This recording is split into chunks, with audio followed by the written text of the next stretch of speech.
so that I can cut out everything we've done so far. 5, 4, 3, 2, 1, and we're live. Hello, all. Welcome back to the INVICTUS stream. My name, as always, is Mr. Harlan Guthrie, and you are here for a spy story, aka Doommaker. MVP this week was Carly McConnell for her drawing of Sherlock from last week's games, and I love these people very much. Without further ado, let us start Doommaker, the RPG. I mean, a spy story, Doommaker, the RPG. Ladies and gentlemen.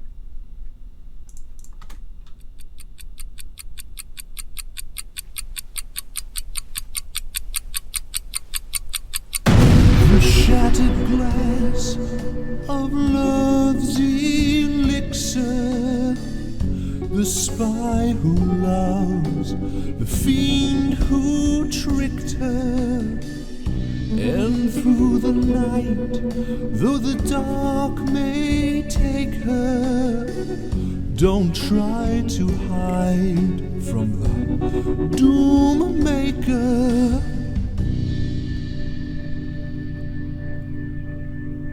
Well, look who stumbled in once again to my fiendish trap. The one and only Bambi Guns. I didn't expect to find you here so soon after our last run-in, Bambi. Has your leg healed fully enough? Didn't think I'd find where you had your lair. You haven't found my lair. This is only just the outskirts. You sit tied to a wall in the deep heart of the lair that you and Justin Powers have snuck into. After some sabotage, planting C4 on all of the tanks of gasoline deep within this lair, you were caught.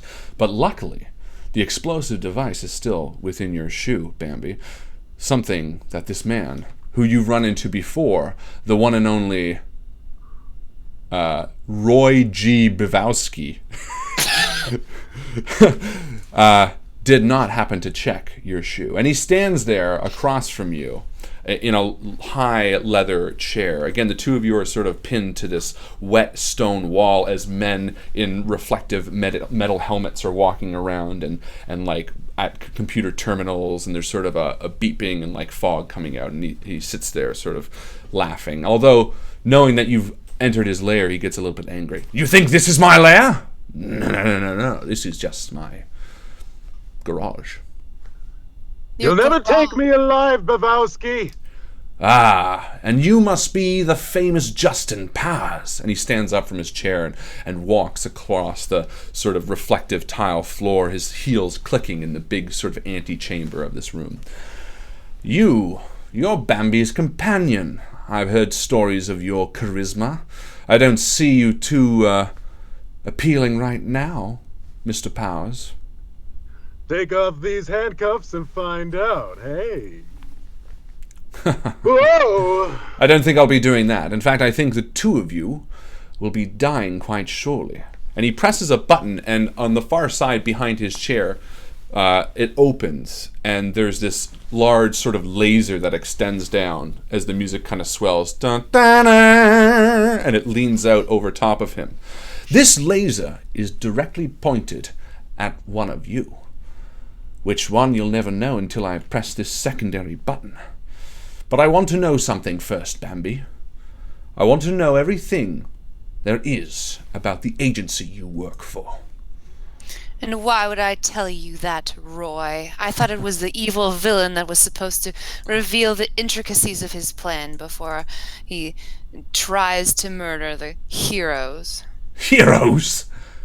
You're no heroes. If anything, you're the villains, trying to save the world that cannot be saved. No. I'm not mad. This is merely a cleansing of the world, to rewrite it in my glorious image. You think I'd be so naive as to explain my entire plan, that I'm using a giant drill to drill down towards the center of the earth? So no, I'm not that foolish. And here's why you'll tell me everything I need to know. And he twists a little knob, and the laser begins burning on the metal slab between your legs, and it starts slowly rising up.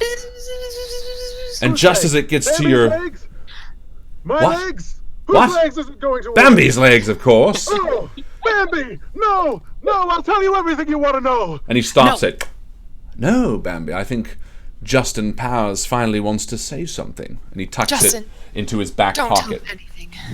Bambi, you're too important to be split in half. I'm Yes. gonna tell him. But luckily I have an idea. No ideas from you. And he walks, and he sort of comes between the two of you. And Bambi, from your perspective, you can see the thing sticking out of his back pocket with control knobs and everything on it. And he sort of leans over to you, Justin, says, what are you going to tell me? Are you going to tell me everything I need to know about the secret headquarters of your organization, which has remained a mystery for all these years? I happen to have a map leading to the headquarters. Would you like to get your hands on that? Maybe. Oh, wait! There's more. Oh, yes. I also happen to have the security plans for all of the security detail that guard and patrol the facility. Oh, all of them? All of them. Oh, but there's more. I also have a little piece of paper talking about what kind of dog our boss and supreme commander is going to be getting for their son for his birthday. Is it a Shih Tzu? How did you find that out, Justin? That is privy information. Quiet, Bambi. He's willing to spill the beans. Obviously, you've backed the wrong horse on this one. Yes, tell me more. And he leans over very close to you, sort of extending his butt, which is sort of projecting How towards... are our hands bound? They're those metal cylinders, Classic metal cylinders. perfect metal cylinders. But I mean, how many of those have you picked out of? 5? A bazillion forever. Yeah. Just all of them. As he's leaning conspicuously close to Justin Powers to try to glean the details of everything about our agency, Bambi is going to kind of try to reach a long leg out and she shakes free of one of her stiletto shoes and tries to use her toes to grasp the remote control to this high-powered laser. And as she does, it's like a little tilly tilly tilly tilly on top of her toes, on top of the remote. And she tries to sneakily withdraw. And because she used to be a contortionist back when she studied ballet, contortionist ballet. Totally. If she's able to do this sneakily enough, she would like to reach her leg up towards her arm and be able to grasp the remote for this laser. Fucking fantastic. We're going to use Wushu. So give me a D6 for the action. Give me a D6 because of you actually doing the actions, and a D6 because of how clever all that was. So Okay. 3D6. Your stat is normal 2. You have at 8 points to bring it up to a maximum of 5 if contortionist is one of your skills that you want to up. Yeah. I'll call myself like a 3 at that, maybe? Perfect. So you have 7 points to allocate later on. So all you have to do is get one of these below 3. There we go. Nice. I got a 2 and a 1. Perfect. And a 3 counts too. So Okay. as you do this, not only do you put it in your hand, but you immediately recognize this as the X Jazz Tube 60, which is a pretty familiar way that you know how to not only turn this laser, but activate this laser and sort of move it. And as you sort of get a glimpse in a large reflective panel, you see that this stone wall that you're on is only about halfway through the room. Behind it is the large front of the glass enclosure to this underwater base with the ocean on the other side of it. And you... So typical of Mr. Roy to be using such a archaic piece of machinery, cutting costs like he always does. This is my voice in my head. Yes, Justin, tell me more. What type of dog is it? Is it a Shih Tzu? Shih Tzus are the best doggies. All the information that you need is on a piece of paper. Yes. Somewhere on my body, baby. What? Yeah. What? No, I'm not going to go through your entire body. I'll have It's the only way. I haven't read it myself, but I know what the documents entail. Well, then I'll just have to kill you and take it from your cold, dead corpse. And he starts walking back up towards his chair. You fools. You think you had any sort of power over me. Well, be prepared to... Where's my... Fitz! Where's my controller? Fitz! And a small little German man comes in and says, "Yeah? Where's my controller? I had it here in my pocket." "Vitisvad, you had it. It's in your pocket." And he sort of starts looking around. Are you hiding it at all, Bambi? Or are you just holding it? Yeah, Bambi's, she's kind of got like her hand twisted around a little bit backward. And she's like, "Oh, I don't know, Roy. You had it just a moment ago when you were about, I would say about 12 feet back before you approached Mr. Powers and I. I think you were just a little bit back there." There, here? And he starts stepping back and he's like, "Was I over here?" A little bit back. Further? Okay, I'm stepping back. A little bit to the left. To the left, and he takes a step to the left. Perfect. Ready, Justin? I'm sorry, Bambi. I tried to save us. It was my only plan. And then I'm completely useless. With 5 swift depressions of the buttons on the controller, God. Bambi precisely carves away the metal from around each of our shackles, freeing us from the wall. 1, 2, and then Justin's arms 3, 4, and then recalculates the laser to point directly at the glass, and she presses the laser, and a sea literal of water comes flowing through, and all the men in hats dive out of the way as the music swells, and laser rifles start shooting at you too as you dive towards the 2 open canopies that have distended when the shell broke, and 2 jet skis fall on the rising water as you dive towards them. And Roy, who's swimming through the water, wet, he's wearing a toupee which is like flipped over. He's like, "Stop them!" which is German all of a sudden. And as you two mount your jet skis, you see 4 more jet skis with guards kind of drop down behind you. I've mounted the same jet ski as Bambi. I'm riding right behind her. Perfect. Go, Bambi, go! "Oh, my Christian Louboutin pump." So she's only got one shoe on, and she's and you like go through the swelling waves as they're crashing through the open of the sort of aquarium front of the sea, and it's sort of creating this like vortex of draining in the water that you're like skiing through as these 4 are coming up behind you, and they pull out their laser pistols and start firing at you from behind, Powers. So Bambi's taking evasive maneuvers. Get them, Justin. Well, first things first, and I pull out what looks like a piece of plastic or rubber, and it's strangely colored. I say, "Safety first, Bambi," and I begin blowing it up. And I put it on one arm, and I do the same for the other, and then I grab an Uzi that's in the back and say, "Keep your eye on the waves." And the lasers are singeing the water around you and singeing and blacking the thing as you're sort of ducking side to side. And give me a roll for the Uzi. 1 for the floaties that you put on your arm and 1 for the actual attack. Because it's hilarious. I love the idea of him with little floaties. Yeah, little floaties. And that's a success. And you just... So there's 4, and you can kill as many as you want. Tell me what happens. All right, so the first one's only about 2 meters away, and I say, "Bambi, step on it!" And I fire, but instead of shooting him, I hit his water wings. And he says, "Oh no!" And he slows down and turns around.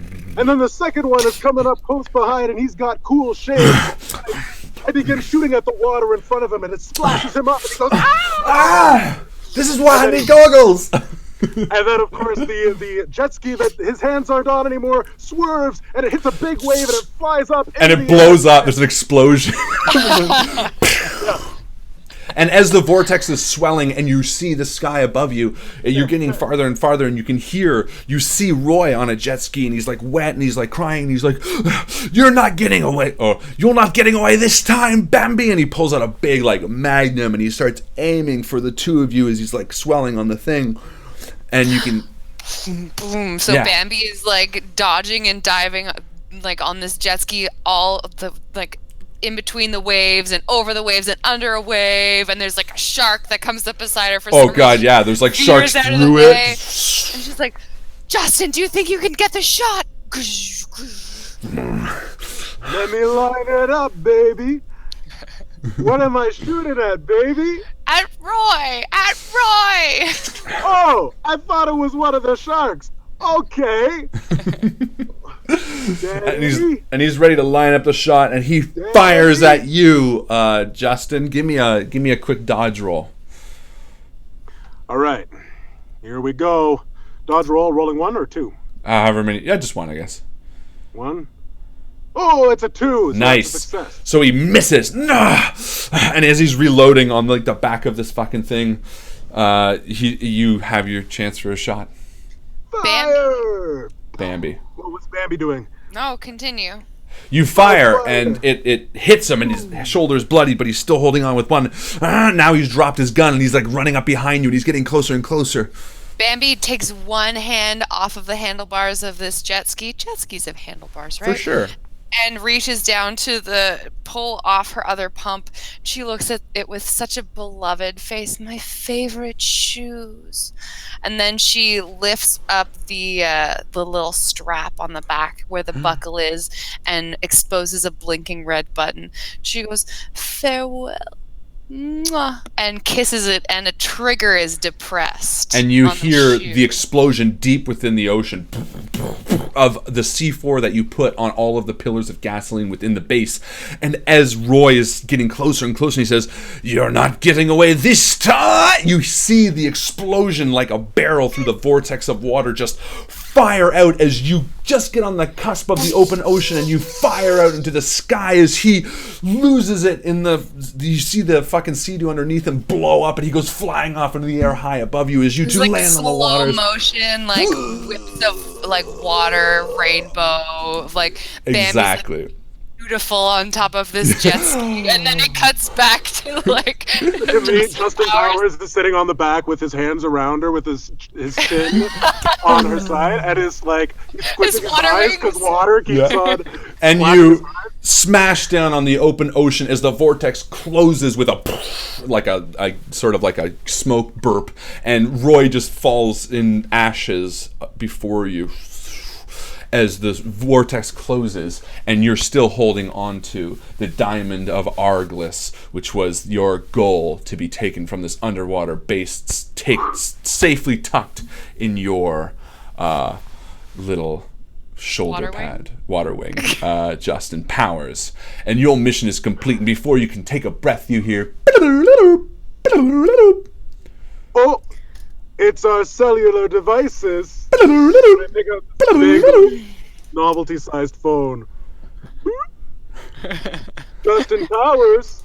Yes, Justin, Bambi, it is I. Headquarters. Time to come in. We have a new mission for the two of you, and this one is going to get tricky. You walk down the streets of New York City to the front of the agency that you belong to.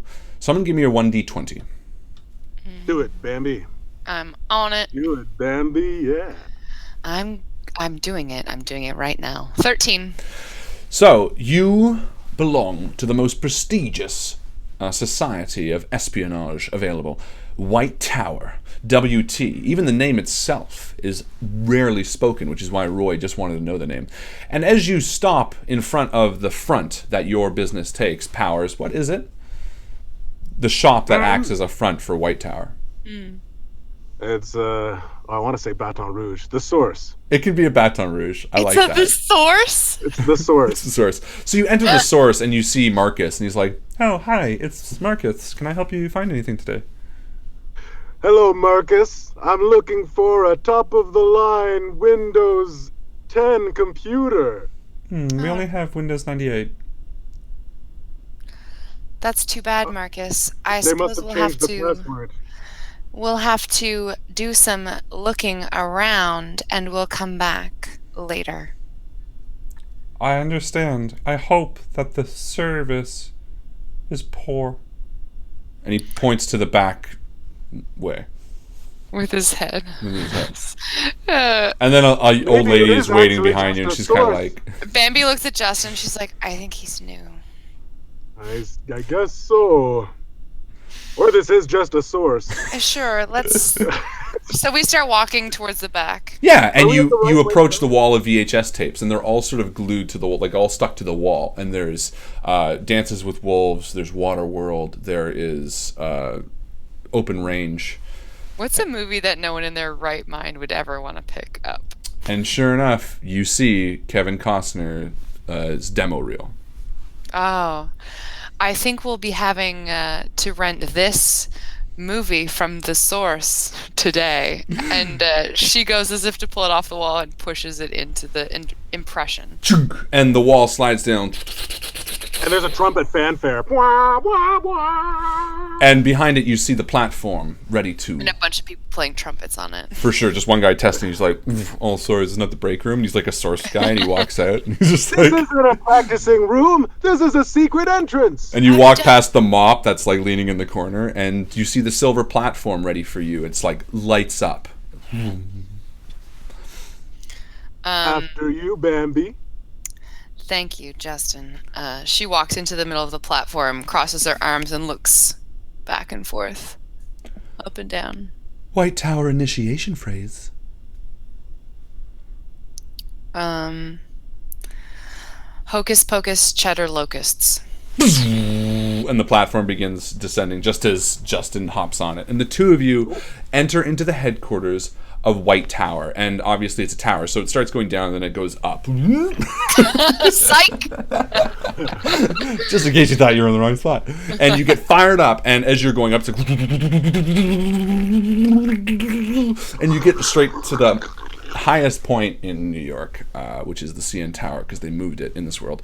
And you get there, and you exit, and it opens up, and people are bustling, bizzling, walking around with file folders. Oh, this needs to be done. Oh, get this to Johnson. And they're all walking around, and you see like young hacker people making hacker traps, and people eating hot dogs for some reason. And they're like, oh. And as you two walk in, they sort of all revere you. And Bambi, you see like at least... three people sort of look over and they're like, oh, like a young guy's like clutching his like folder and he's like, oh, wow. And a young girl is sort of like looking up at you and being like, I want to be her. As the two of you sort of enter in. And Justin Powers... They're looking at Bambi, right? Yeah, no one's really... So I step in front of them and say, I'll sign your autographs. I know what you were thinking. Here, They're like, give me a pen. I don't have one. And you see him drop it behind him. He just puts it on the floor and you hear... Well, it must be out of ink. Where's the boss? Bambi! Justin! So glad you came out. And in like a hatch, what's that called? Like the... Houndstooth? Houndstooth, thank you. Houndstooth jacket. You see your sort of handler, which is Seany Sniffles. And he kind of steps out and says, right, welcome in back to White Tower, you two. Let's debrief and then brief you on your next mission. And as you're walking towards the briefing room, he just sort of says, so did you retrieve the diamond? This character's name is C.D. Sniffles, you said? Yeah, Seymour C.D. Sniffles. Seany? Seymour C.D. Sniffles. Yeah. And he's got just like a stream of mucus just like going down. Well, you call him that because he's actually got a yellow mustache that looks like looks like, so it's sort of like, And I'm about to hand him a napkin, then I remember it's just his mustache. Of course we did, Seymour. This is our job. After all, we're high-paid operatives. Yeah, baby. And did Roy escape, or did you manage to finally put that boy to rest? We Well- put him to mortar rest. Am I right, Bambi? Yes, he's a pile of ashes at the bottom of the ocean. That's morbid, but I'm glad he's finally no longer a threat to the world. Of course. And he sort of stops and he sort of says, however, this next mission that I'm going to assign you today, I'm worried. For it might be the greatest threat that either of you or this agency has ever come across before. Oh, a challenge. Oh, Bambi. And he sort of just like tucks your chin a bit and says, bless the spirit, old boy. And he sort of doesn't even look at you, Justin, as he talks. He goes, and you, very good too. I And he think kinda- I have a plan. What's that? You send me and Bambi into whatever problem area, and we'll figure it out. What do you think, Seymour? Yes, I agree. That's basically what we do here. Well conceived. And he opens this big, beautiful boardroom with all of these windows that only show out and are only they're reflective on the outside. And you spent many a time planning in this briefing room, and you see a young tinted glass. I don't know, it's like future glass. And you see a young typist sort of typing away. A young girl with glasses sort of looks up at you and sort of smiles as you walk into the room. She's sort of taking notes. There's a big screen behind Seymour as he takes the high back chair at the end of the table and just sit. This threat that we're about to face. Did you want a drink of anything? Yes, I will. I'll have Earl Grey tea with a lot of bourbon in it. And he looks towards the young girl, and she's like, oh, and she stands up. Powers. I'll have a martini. Shaken, and then put on a cement mixer, and shaken a little bit more, and then taken out, and then spun around 342 times, and then dashed with a bit of rosemary and a rose petal inside, and stirred with the tongue of a virgin, and then... Thank you very much, Regina. Yes, thank you. And she doesn't even have to finish. She hands you what you have too, and it's like a Coke. It's not even opened. And she's like, exactly what I ordered. Thank you. So Seymour sort of says, unfortunately, it's a rather serious deal that we're sending you on. And he turns around and presses the thing, and the screen lights up, and you see the face of a man with a sneer and a big gash over his eye, and his eye is like fully white, and he's got like long hair, and he looks sniffly, and he's like, this is someone my daughter's dating. And he presses it again, and there's a man sort of standing there like this. He's like, this is Doommaker. He's returned once again. And you know this name very well. This is a man that you've heard threaten the world many times, but he's never been caught. And he sort of just looks like a young, happy, he's got a big smile, and he's got blonde hair and gray eyes, and he's wearing a sort of collared shirt. And he says, Doommaker. Yes, he's once again threatening to destroy the world. Now, he's threatening us from a secret location that we have yet to understand, yet to find. We've scoured the globe, but we haven't been able to pinpoint it. Until we found the name of one man, Lao Kin. He is said to possess the location of Doommaker's hideout.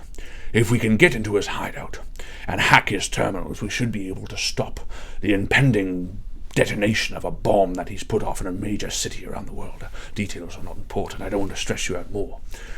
But your goal is to first find Lao Kin, seek him out, retrieve the information that he holds, allowing us to find Doommaker's hideout, to infiltrate and stop once and for all. Do we have any leads on where Lao Kin was seen last? Any files on him? There is one file that is locating Lao Kin. It is along a briefcase of files being purchased by notorious mafioso Sal Lona. Sal Lona is currently at a vineyard for his daughter's wedding, and the briefcase is being delivered to him, handcuffed to the arm of a young man leaving on a plane this afternoon. If you follow this young man with this briefcase, you can intercept it before it's handed off to the mob boss, find Lao Kin, interrogate him, and then find Doommaker's hideout. Or make a negotiation with the mob boss yourself and try to buy the briefcase back from him, but I highly doubt you'd want to go that way. The plane leaves this afternoon, and he slides 2 dossiers across the table. The man who is holding the briefcase is one Charlie McGrose. Like I said, he's merely a middleman, selling the briefcase and its contents to mafiosos. Sal Lona.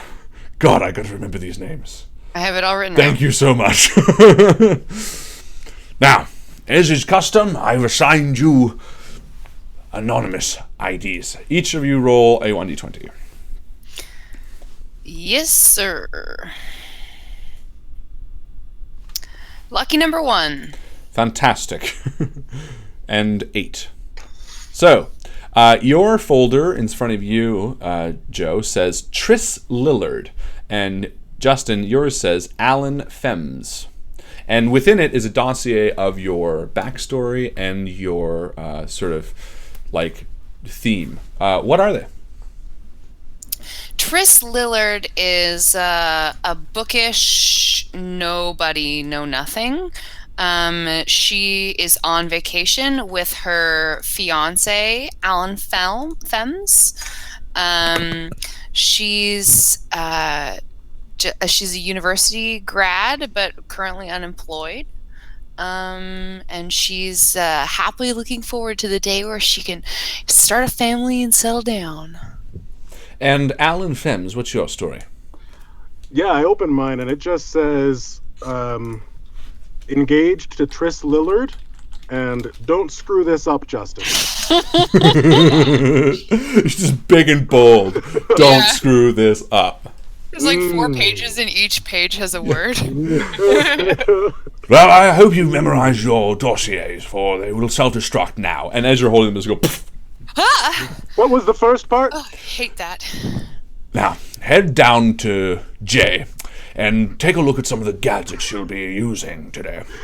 Remember... Is Jay the guy at the source? That's Marcus.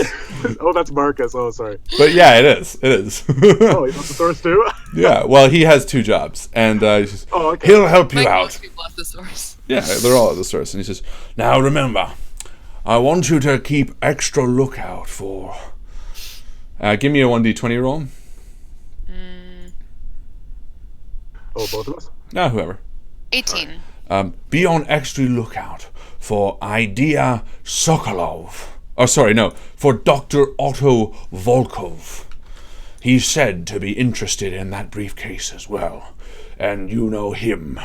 If he finds out you're there, he'll make sure he gets the information. Now, Otto is probably my least favorite person on the planet. well, he probably doesn't like you too much neither. Bambi, Justin, or Alan, Triss, head down to Marcus, a.k.a. Jay, and he'll outfit you with some Bond-like gadgets. Good luck. Bond-like gadgets. I just read that. Bond-like gadgets, baby. Thanks. I think I know what you mean. Thank you, Seymour. Have a lovely afternoon. And you can describe how you get to Marcus.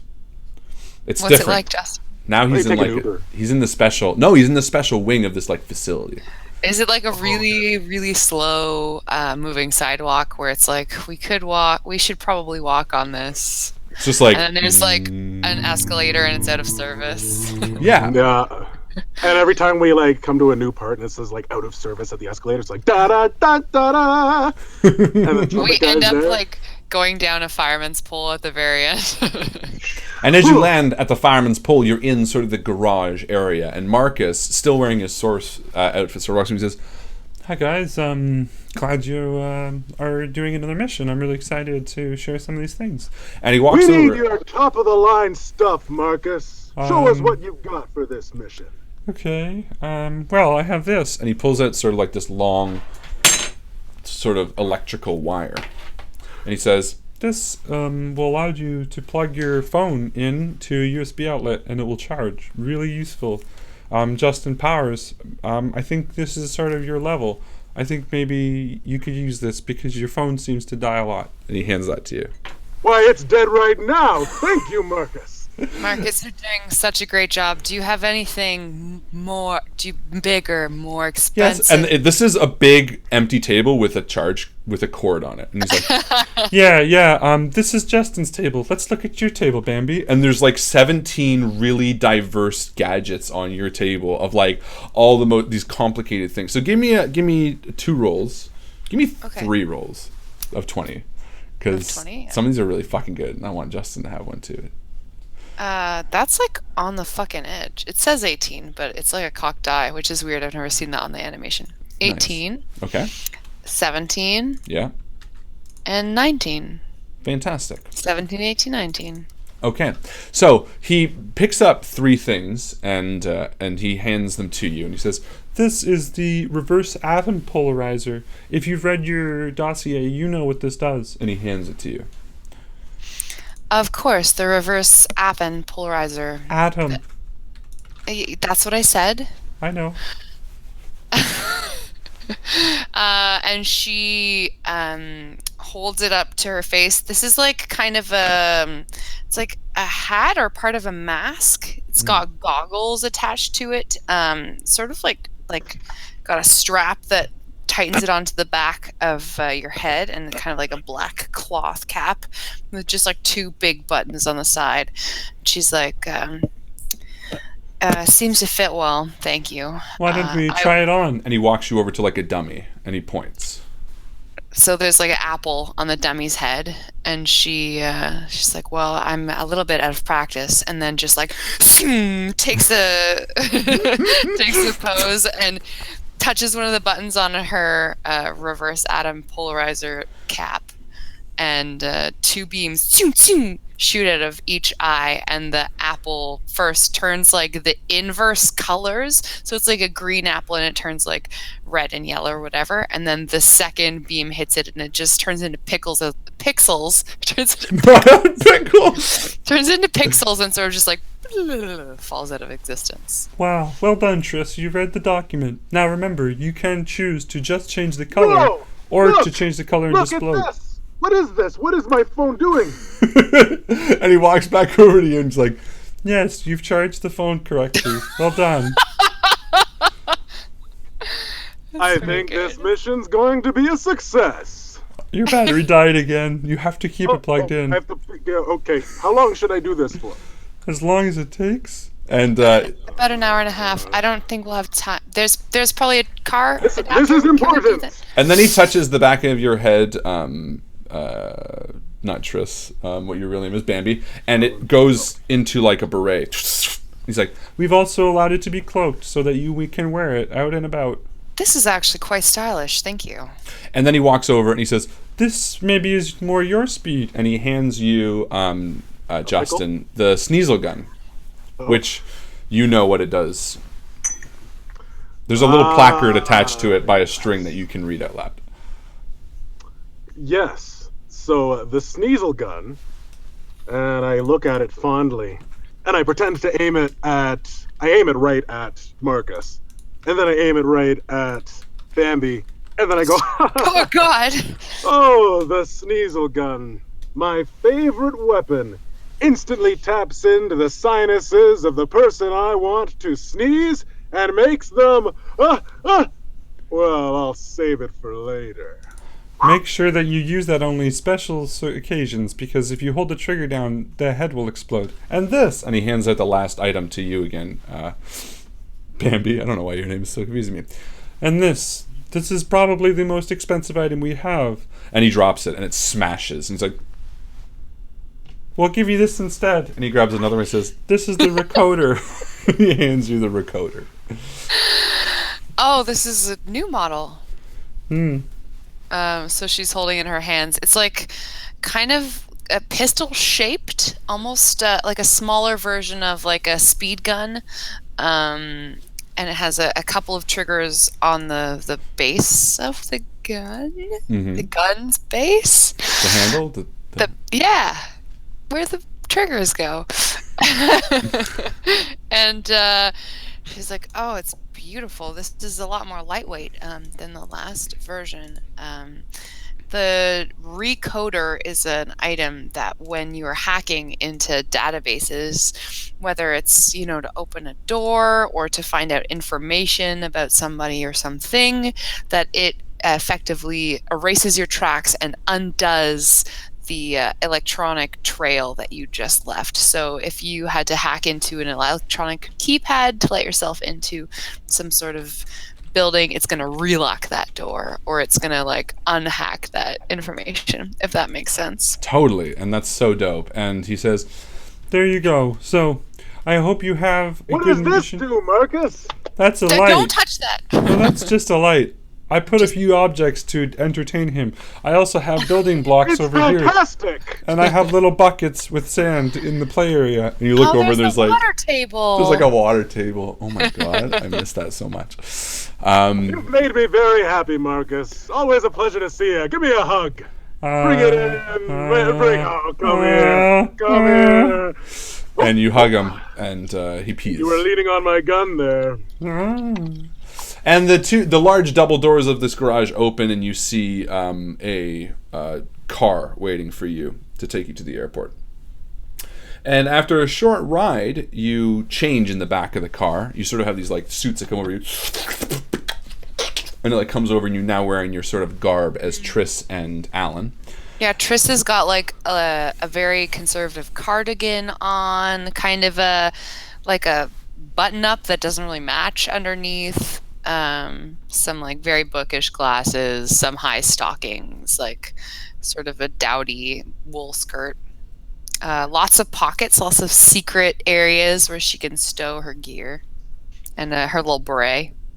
Perfect. Justin's wearing a suit, and there is a iPhone charger cord dangling from his front pocket. And after you are driving, the audio comes on, and it's Seymour, and he says, Well, good job and good luck. I just want you to know that you're looking for Charlie McGross. Remember, he'll have a briefcase with him. It should be chained to his arm, but as we know, chains can be deceiving. So, all we know of this man is that he's allergic to peanuts and that he hates Will Ferrell. Enjoy and good luck. And the screen closes. Are you driving, Justin, or is... No, it's like a chauffeur. Oh, nice. And I mean, I feel like Grammy would want to drive her own fucking car, but she's also like trying to really be a different character right now. So right. I'm being a character, being another character. Whoa. Rollception. Whoa! And you, the car screeches to a halt, and you are sort of in a private airport, and the plane seats maybe only 100. It's a very small plane. And again, this is the plane that's going to the wedding of Sal Loner, the notorious mafioso, where this briefcase is being delivered to him, and a transaction. Where geographically is this taking us? Sicily. Great. Because why not? And so, Triss is like rolling her kind of unfashionable luggage behind her down the aisle of the plane. She's looking at the tickets that the agency has provided for us. Honey, I think these are our seats right here. Honey? Why are you calling me honey, baby? Because we are engaged, and that's my pet name for you. Nobody told me. Oh, I'm just in time to figure out what exactly you're talking about. Okay, well, good. I do. Hey. I will marry you. I would hope so, because we're engaged. And you get a few nervous glances as you're walking by, and people Here, are like, let me put your bag up, fiancé. Ow! Watch my elbows, dear. Yeah, okay. It's just slide it right back. Okay. You're doing great. There we go. Okay. Give me a roll to see if you succeed at that, Justin. I have a lot of guns and ammo in that bag. It's pretty heavy. I'm more just thinking it's just like a simple clothing bag that he's... Yeah, no. So it pops open, and the secret compartment holding the guns is still safe, but like all brassieres and like clothes like fall out onto the aisle. And I pick up one particularly lewd, like risque. What's the right word? Risque. Let's not go lewd. There's nothing lewd. What does lewd mean? It's like and not I that. I pick it up and I say, "What did you have planned for later?" Oh, you should put that away. Oh, look what she... Oh, no, I won't. Oh. And as you're like holding it, there's like a gas thing that's like starts spraying out of the breast area. Like an old man gets a face full of it and passes right Just out. like... Yeah. And like by the time I finish zipping up the bag, I come back up and my face is all puffy and red because it was it's like mace almost. Was mace, yeah. I'm just like crying and tearing up. And then I try again and I get the bag up there and I just sit down, completely still. Would you like a drink, darling, when we're on the flight? And you hear the engines begin to power up as the plane's filled. Just dabs his face with a hanky. And after a few moments, it lifts off, and you're in the air. And the flight attendant comes around and starts offering stuff. She's sort of ahead of the aisle, and there's maybe, again, 60 people on the plane. A lot of males in business suits, simple looking. And yeah. Do I see anyone who resembles the photo of Charlie McGross from my case file? You didn't have a photo of Charlie McGross. It was okay. only the name of him, because they couldn't find it, and the fact that he's carrying a briefcase, and the fact that he hates Will Ferrell. Well, so Flight attendant. And the flight attendant starts walking over, and she's like, "Yeah, can I help you?" We'd like to put on a movie on the overhead screens. Please? Right. Well, we have a movie playing on the overhead screen, but we can maybe make a request to change it. I would like to see Elf. That's my favorite movie, right, honey? that's right, my dear. If you just excuse me, as the buckle your seatbelt sign flashes off, I need to go to the little girl's room. Of And she stands course. up Okay. I don't think we have Elf. Give me a roll. I have it. Give me a charisma roll. It's a I have it on a VHS. USB stick in my VHS in my coat pocket. I never go anywhere without this. I also have a DVD just in case it's not compatible. Give me a charisma roll. Charisma. All right. Am I rolling just one? That's okay. You can I've do got two. a lot of charisma. Charisma's my top, baby. Sure. And I rolled a 1. Perfect. So Baby. she sort of looks you up and down and is like, well, you two are in your honeymoon, so sure. Or you're engaged. You're engaged, so sure.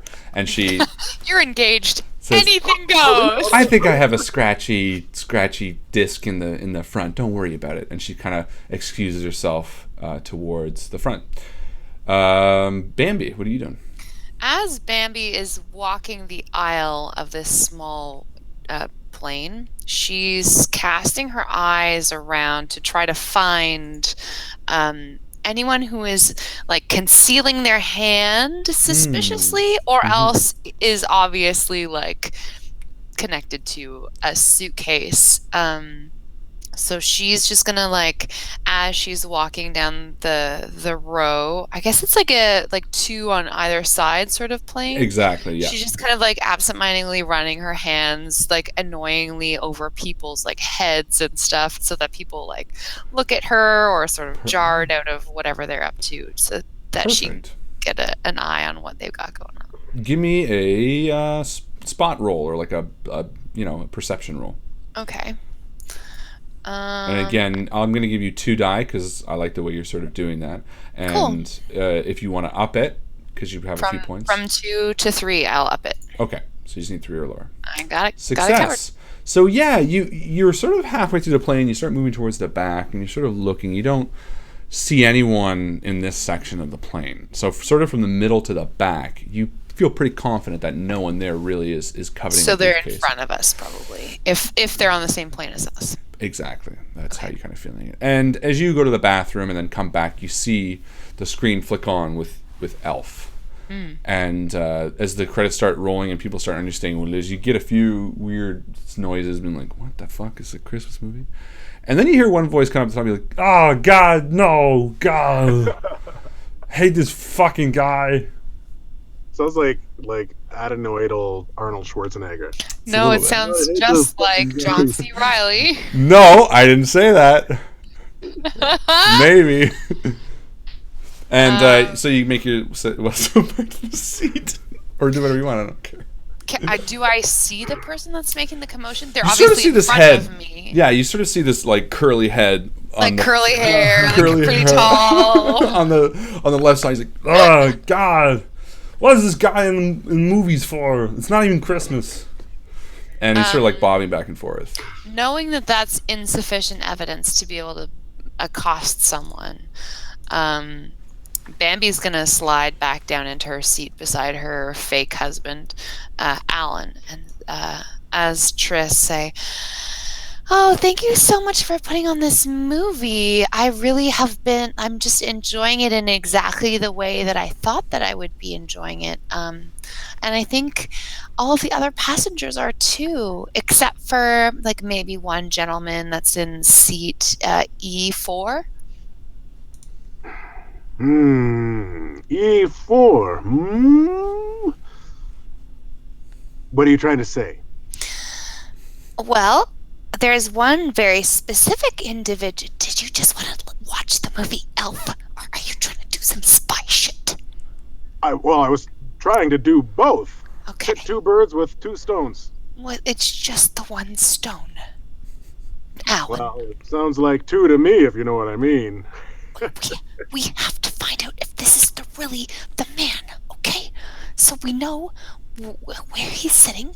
We just need to confirm that it's him, that he has the briefcase. So maybe if you can go and just see. I was just out of my seat for a while. Can you just see if he has a briefcase, please, attached to his wrist? The handcuff. Maybe spill something on him, or I don't know. Do your thing. I'll do it, Tris. Tris, thank you. Tris. I'll find that briefcase, and I'll successfully see whether it is attached to him. Okay, just this is a secret. If I find a briefcase attached to him, I will let you know. This is a secret mission. And okay, I'm going. Yeah, you squeeze past Tris and you sort of enter Do you the give me aisle. the butt or the the front or the back? I think about it for a moment, and then I give you the front. Okay. Oh God. And It's an important question. totally. Yeah. It's a So lose-lose. Lose-lose, but Lose I'm butt. about to step into the aisle, and I hear my stomach grumble. It goes. I wish I'd waited for that flight attendant to come back. But then I keep going.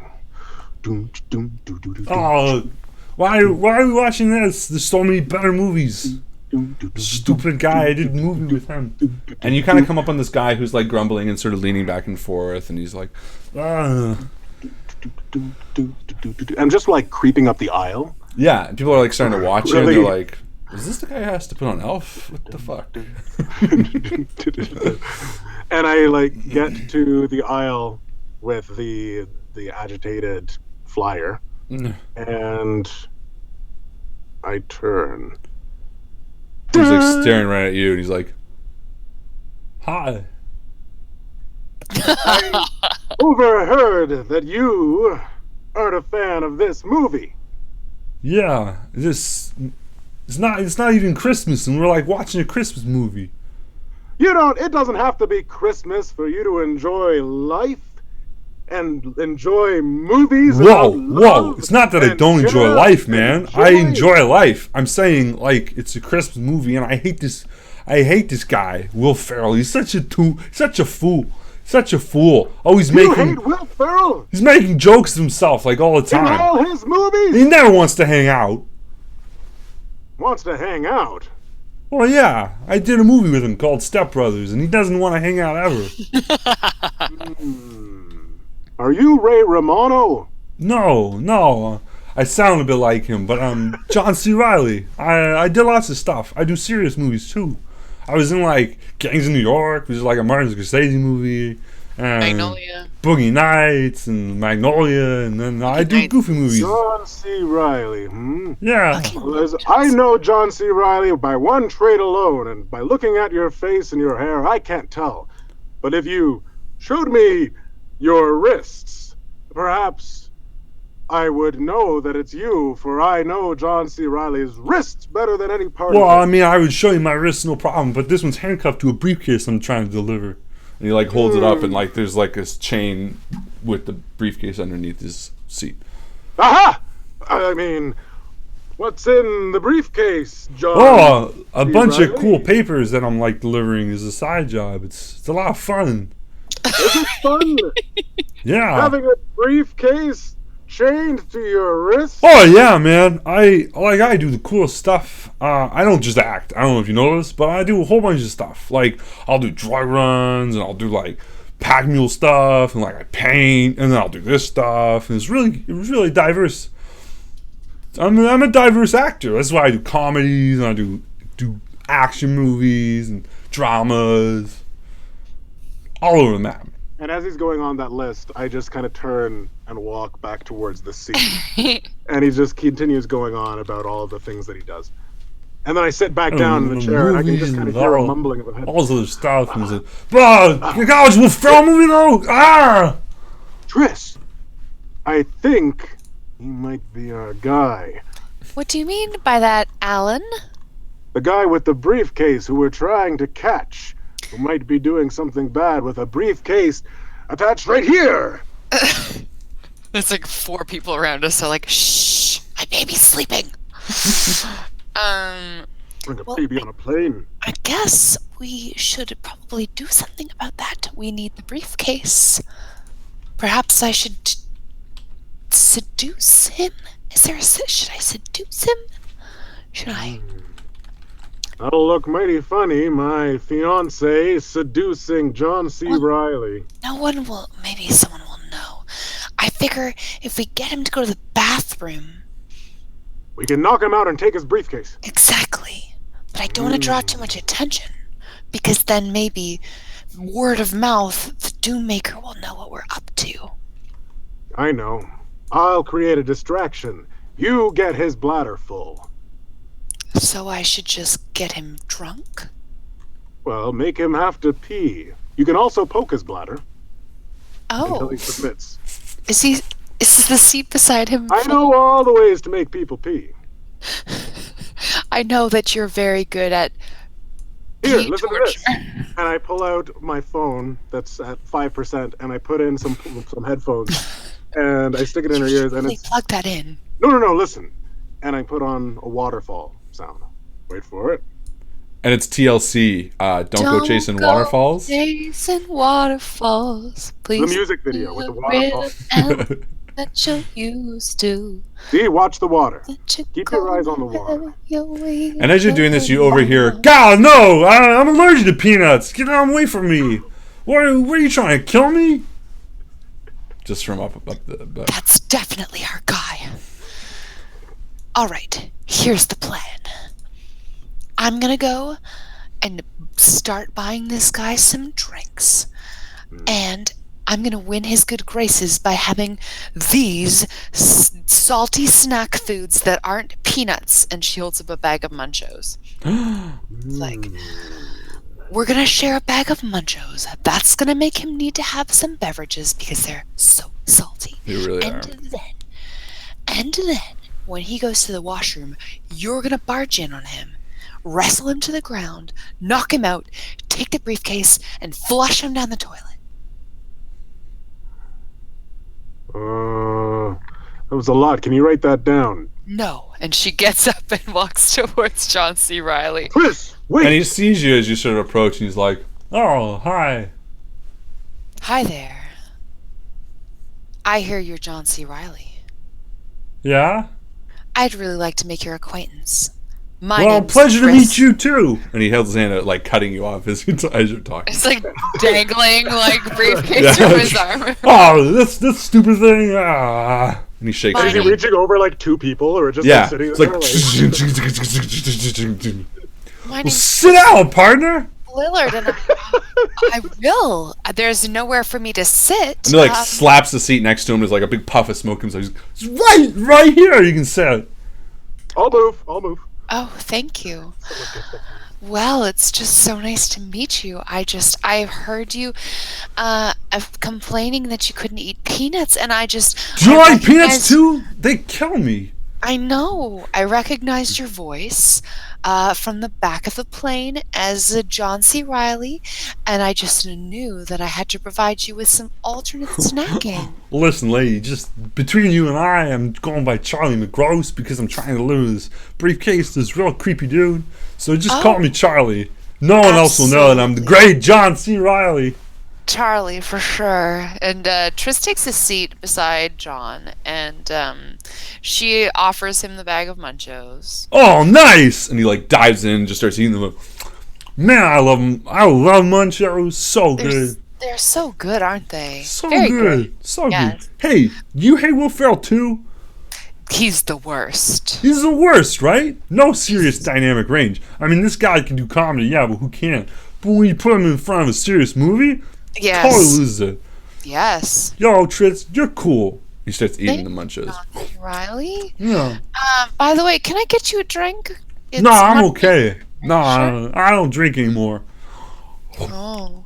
And this is plan B for Trish. She has a packet of peanuts and she oh, look at the window. There's a very interesting bird just flying by. Oh, Did you see what? that, John? And he like goes like a kid, like, what? And she like Where's the bird? crunches up the packet of peanuts so that it becomes pressed peanut sweepings and empties them out into the bag of munchos. And, It must have flown off. It's okay. Oh wait.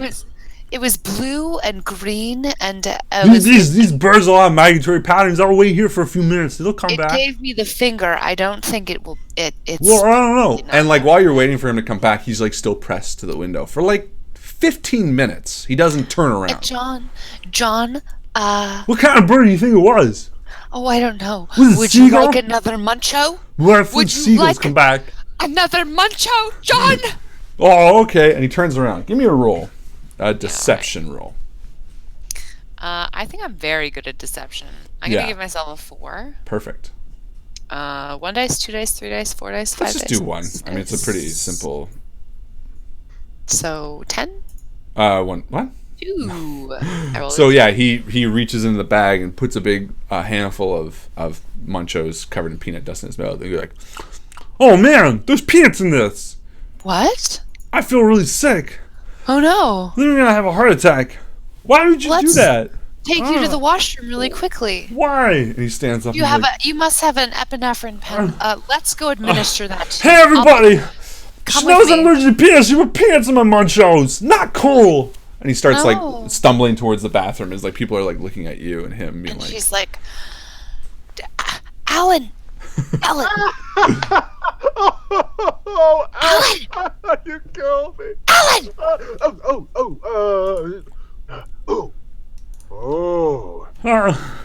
I gotta go to the bathroom. I feel like I'm gonna die. and he runs to the bathroom. I start slinking down the aisle again.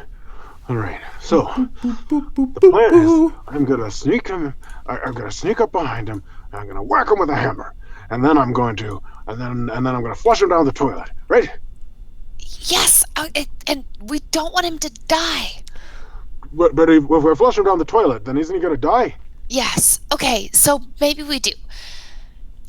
Hurry. She like pushes you into the washroom with John C. Reilly. I don't know if he deserves And he's like to die. coughing in the corner. He's like, Yeah. Oh man, can you give me just- something to help? While he's like sitting there panting and like his face is like swelling up, I'm like, I don't know if he deserves to die. I What? think that he was a nice man, even though. No, I'm saying this quietly, like Oh. I'm not. Like he doesn't hear me. He's just kind of in the background turning purple. Now, if we were to kill him, then that would make us bad people because he might have questionable taste in movie actors, but he is just doing a job.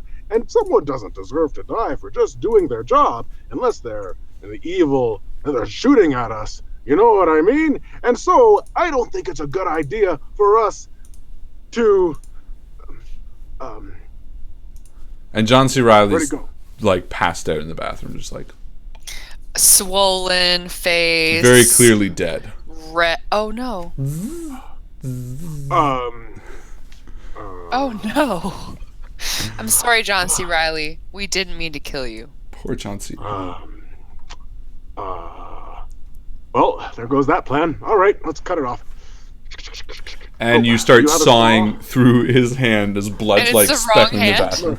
Marcus didn't give me one. Oh man. Yeah. It's And the other hand. you cut through the other hand with your microblade that goes through all. Oh, it's a private plane anyway. No one checked you. Nope. And as the briefcase comes free, you land in sunny, beautiful Sicily. And we're going to stop there for the mid-game post. Mid-game post! Mid-game post! Mid-game post! Mid-game post. Seems like the streaming is much, much better now, which makes me very, very happy. Yay! So, Hey! ladies and germs, welcome to the mid-game post. This is a time where we stop the action. We jump to you, the Facebook community. And we ask you a question. What were the 3 movies, John? No, what were the 3 VHS tapes on the wall of the source? Ooh, do you remember? Of course. I remember. I don't remember. Oh, I remember. Oh, I remember. I'll remember, don't worry. There's some really good John C. Reilly gifts. Yeah, those are 2 from... of them are by you. They're both by me. But guess what? I don't even like one. I don't even like one, but guess what? You're going to like it. Bringo. Very good. Yep, Kellen's got maybe- 2 right already. Well, the one that we chose, right? Is the final one. What? The one that was like the lever. Wrong lever. No, I wanted to name all the movies. Yeah, didn't you say those 2? And then the one that we were like, oh, and what's the one that no one would ever want to watch? Yeah, I won't count the one that never want to watch. The 3 real movies that were quoted. Those are the ones I want to know. Oh, I wanna know. Dog time. Dog time. Dog Hi, time. buddy. Oh, Dog, come here. Oh, wait, I don't have one. not yet. Post your answers for the mid-game post. Big man, get that man beneath Big game. the big hunter. man posts You- beneath the Doom Maker category. Yeah, do it. Doom Make Louie Maker, happy. Heartbreaker, Freak Taker, And something. remember to like the video, Yeah, please like the video. because every like gives Louie a little dog bone. No, feed him without the likes, please. We've talked about this. Stop starving your dog for He needs Facebook to likes. It's weird to think that some people would be like that. They'd be like, can't eat tonight until blah, blah, blah. Yeah, do people really? I'm sure they do. Yeah, some people Fucking are like Any crazy kind of dedicated. people exist. Everyone That's not exists. dedicated. That's insane. Insane in the membrane. So we should repeat what we were talking about earlier about Queen City Conquest, because that video is probably getting deleted. I put it this way: regardless, in September you should check out Queen City Conquest in Buffalo, New York. Sign up for some games, have some fun. Go right now to their website and buy tickets. Yeah, but there's a very strong possibility that Joe and yours truly will be heading there to run some games and participate in some panels. So that means if you are in the area of Buffalo, New York, or you live a short drive away, you could potentially sign up for a game, not just to meet us, but to actually get to see us GM for you. And you know what? In person. Chances are, if we get some broodlings out there, we're gonna want to like Get drunk. Go out for drinks afterwards and just fucking hang out. Absolutely. That's so pretty that'd much. be a really awesome opportunity for us to both support like the gaming community in and around where you live, or not where you live, depending on how far you drive to come and hang out, and then also to meet us and to say hi. We're really nice people. Get a little hug. We're pretty nice. Well, half of the two of us are. We would love to meet all of you. For real. How cool would that be, though? Come on in. GM a game. Get some pro grabs. GM a game and then fucking head over to the bar, buy some drinks. Sing some karaoke. Oh my fucking god, yes. Right? Could you imagine? Right? It'd be so good. Just killing it. And yeah, I mean, that's what it is. Or at the very least, sit in on a panel and watch. And the first official Broodling meetup, maybe. This would be kind of cool. Yeah. So I think I'm going to go regardless if Joe goes. So I think that will happen. But like Joe's I going said, to I'm come. like 70% there. So 5%. She's like 90%. I have to talk to my work. Yeah, it's We're just... not going to go through the logistics on the stream. But. Yeah. But yeah, so do that. Also, and again, going back to what we were talking about, if you are coming to Toronto in September, Fan Expo is the first week of September. I think it's September 1st. And I will also be going to that as well as Joe. So, same deal. Same bat time, same bat channel. If you want to get in on a game, let us know, and we'll see if we can slot you in. Or just come by and hang out, and same rules. Maybe we'll get a drink. Yeah, lots sure. Lots of drinks. Maybe we'll all get tattooed together. Maybe I'll probably be really stressed out. Oh, it's okay. Yeah. We'll make it easy. I'll be sleeping underneath a table somewhere. That's pretty much how it goes. That's okay though. I don't sleep. I sleep when I'm dead. Joe and I are different in that way. She's like, I need to sleep. I need to eat. I'm like, I haven't slept or ate in 2 days. You need to have a shower all the time, though. I need to shower all the time, though. I'm crazier in different ways. So, all right. We each have our own weird things. Yeah. Anyone win this mini? So we got Waterworld, Dances with Wolves, which were both correct, but no one posted the last option. But I will give it to one of them, people who guessed. The last film was Open Range. The film was themed into Kevin Costner. All three are Kevin Costner movies. And then it was demo of Kevin Costner films. So Kevin Costner was on my mind, obviously. So let's give it to either Kellen, Bjorn, or Langdon. Let's roll for it. 1d4 and a reroll on a 4. Good. A 1. Mr. Kellen. Kellen! And while Justin is still away, I'm going to give a... I left and came back, and John C. Reilly dies from peanuts, says John. Oh. I love that impression. It's Thank you. I appreciate that. On point. I wanted to pull it out for you guys. It was not my intention to have him, and then I needed 2 quirks that you could discern who it was.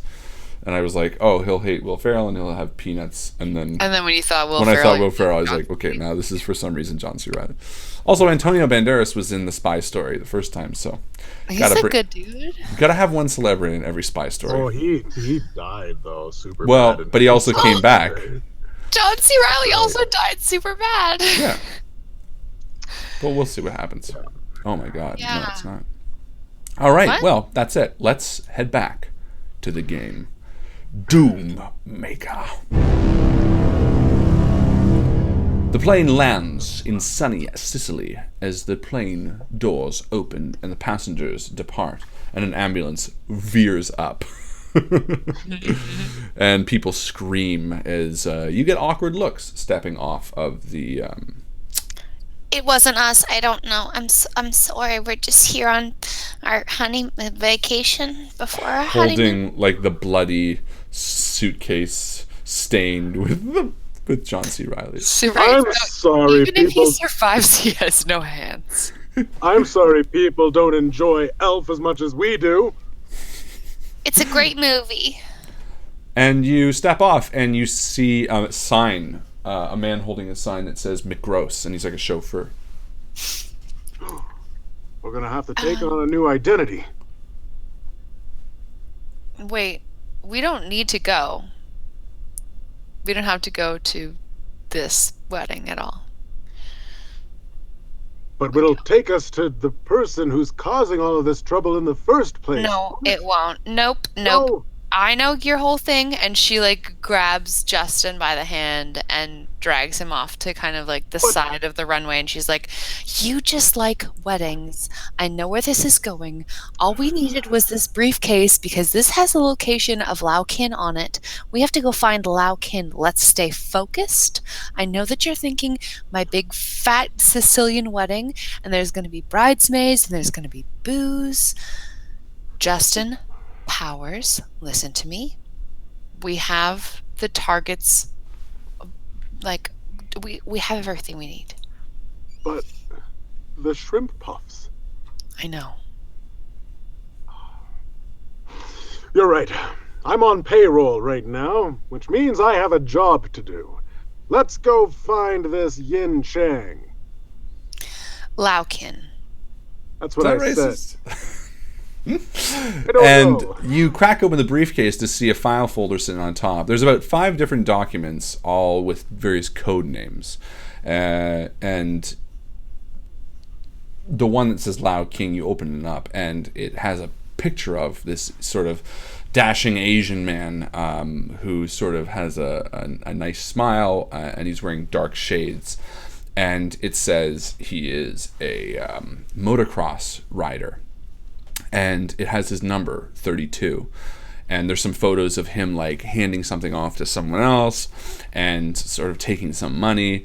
And there's sort of some odds and sods like that. And then in the back it says motocross 78, Italy. Oh, sorry, roll 1d20 because we have the name of the motocross event. It's called... Want to do this, Justin? Yeah.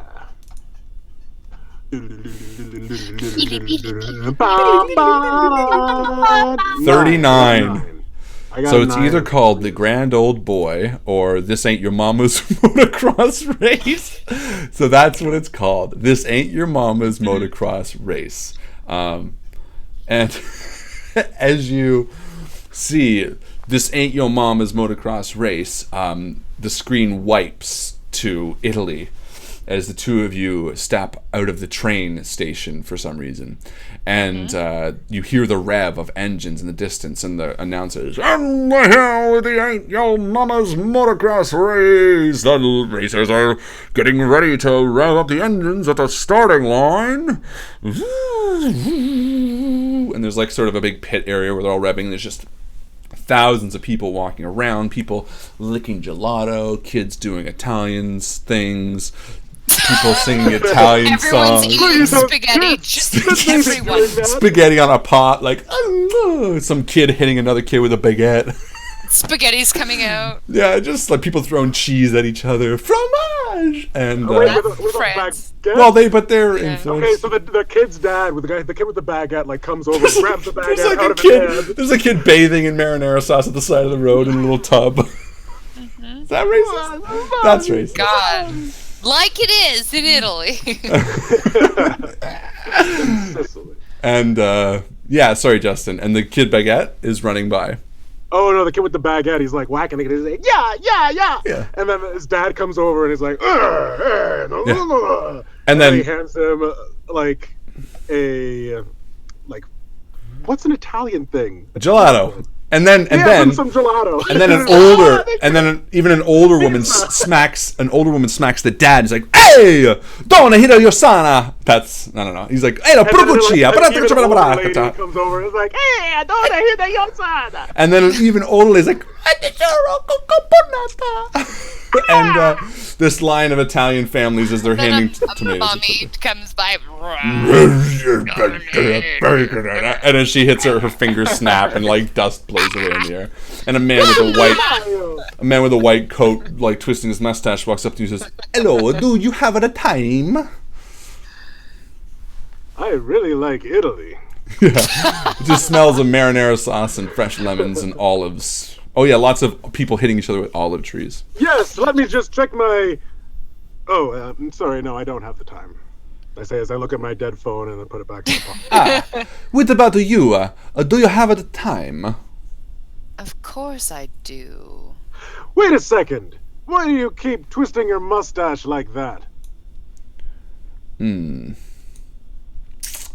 Mister Man asking for the Weird time? Man. I just need to know if you have the time. Is it uncomfortable? Because it looks Yes. like a fake. Oh! And I try to pull it.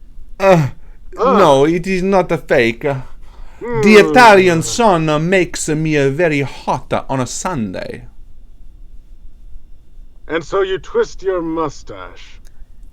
I'm very suspicious. And he turns towards you, Bam, and he's like, the Italian sun makes me very hot on a Sunday. Ah, yes. The Italian sun makes me know it is 1:30, and she winks. Come this way. I want to show you my favorite gelato stand. And he Of walks course. through holding out his hand. He's got like nice rings, and people come by and like kiss it for some reason. She takes Justin Powers' arm this way. Are And you sure we can trust a man that twirls his mustache like that? This is a special agent, Justin.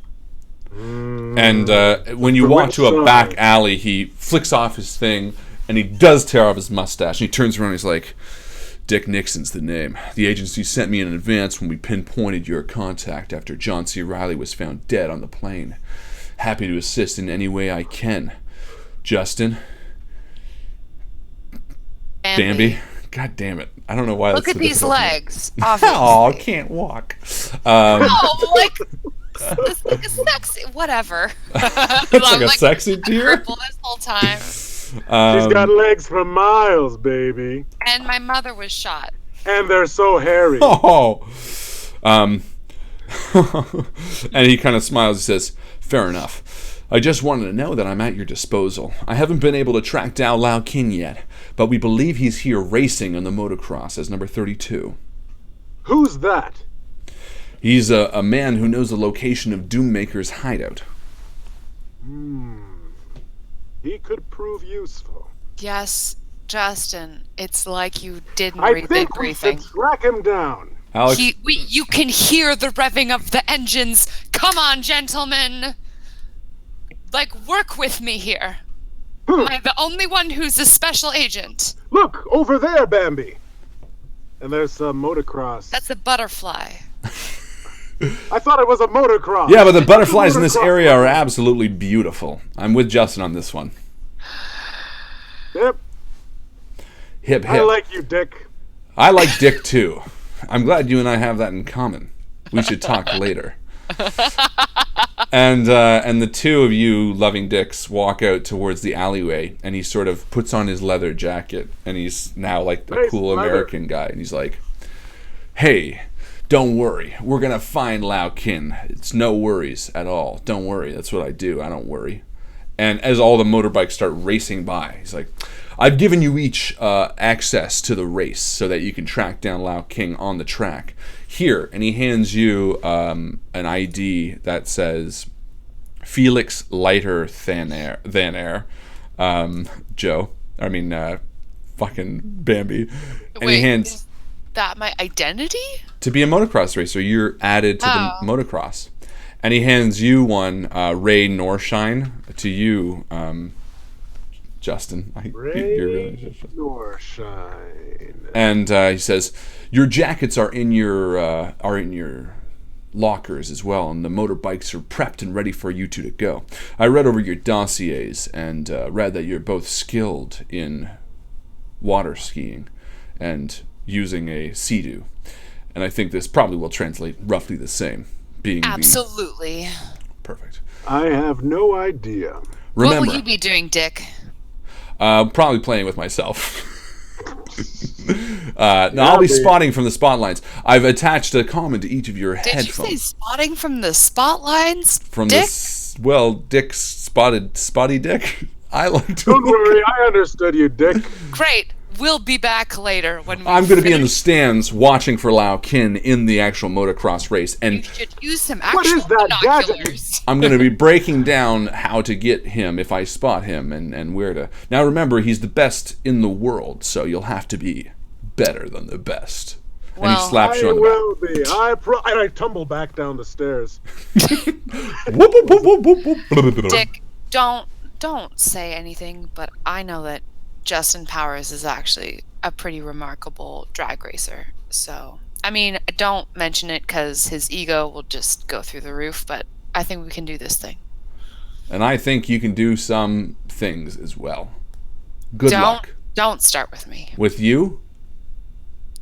Enough. Randy, baby! You're climbing back up the stairs. Yeah. All Good right, luck so and race fast. That's how it works. that's what races are for. And he zips off around the corner. How does he zip off?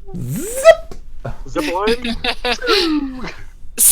So Bambi and Justin rush towards our lockers where our motocross jackets are. Yeah, so down sort of at the pit area at the start of the race, there is a area dedicated to the racers. And there are 2 lockers with your names on them and the numbers assigned to you, 12 and 78. Oh, I know this scene. And Then so tell us how it Bambi goes. runs to her locker, and she she puts in the code, and she whips it out, and she finds this perfect white motocross jacket. It's like leather. skin And she tight. puts it on. It's like skin tight. It's perfect.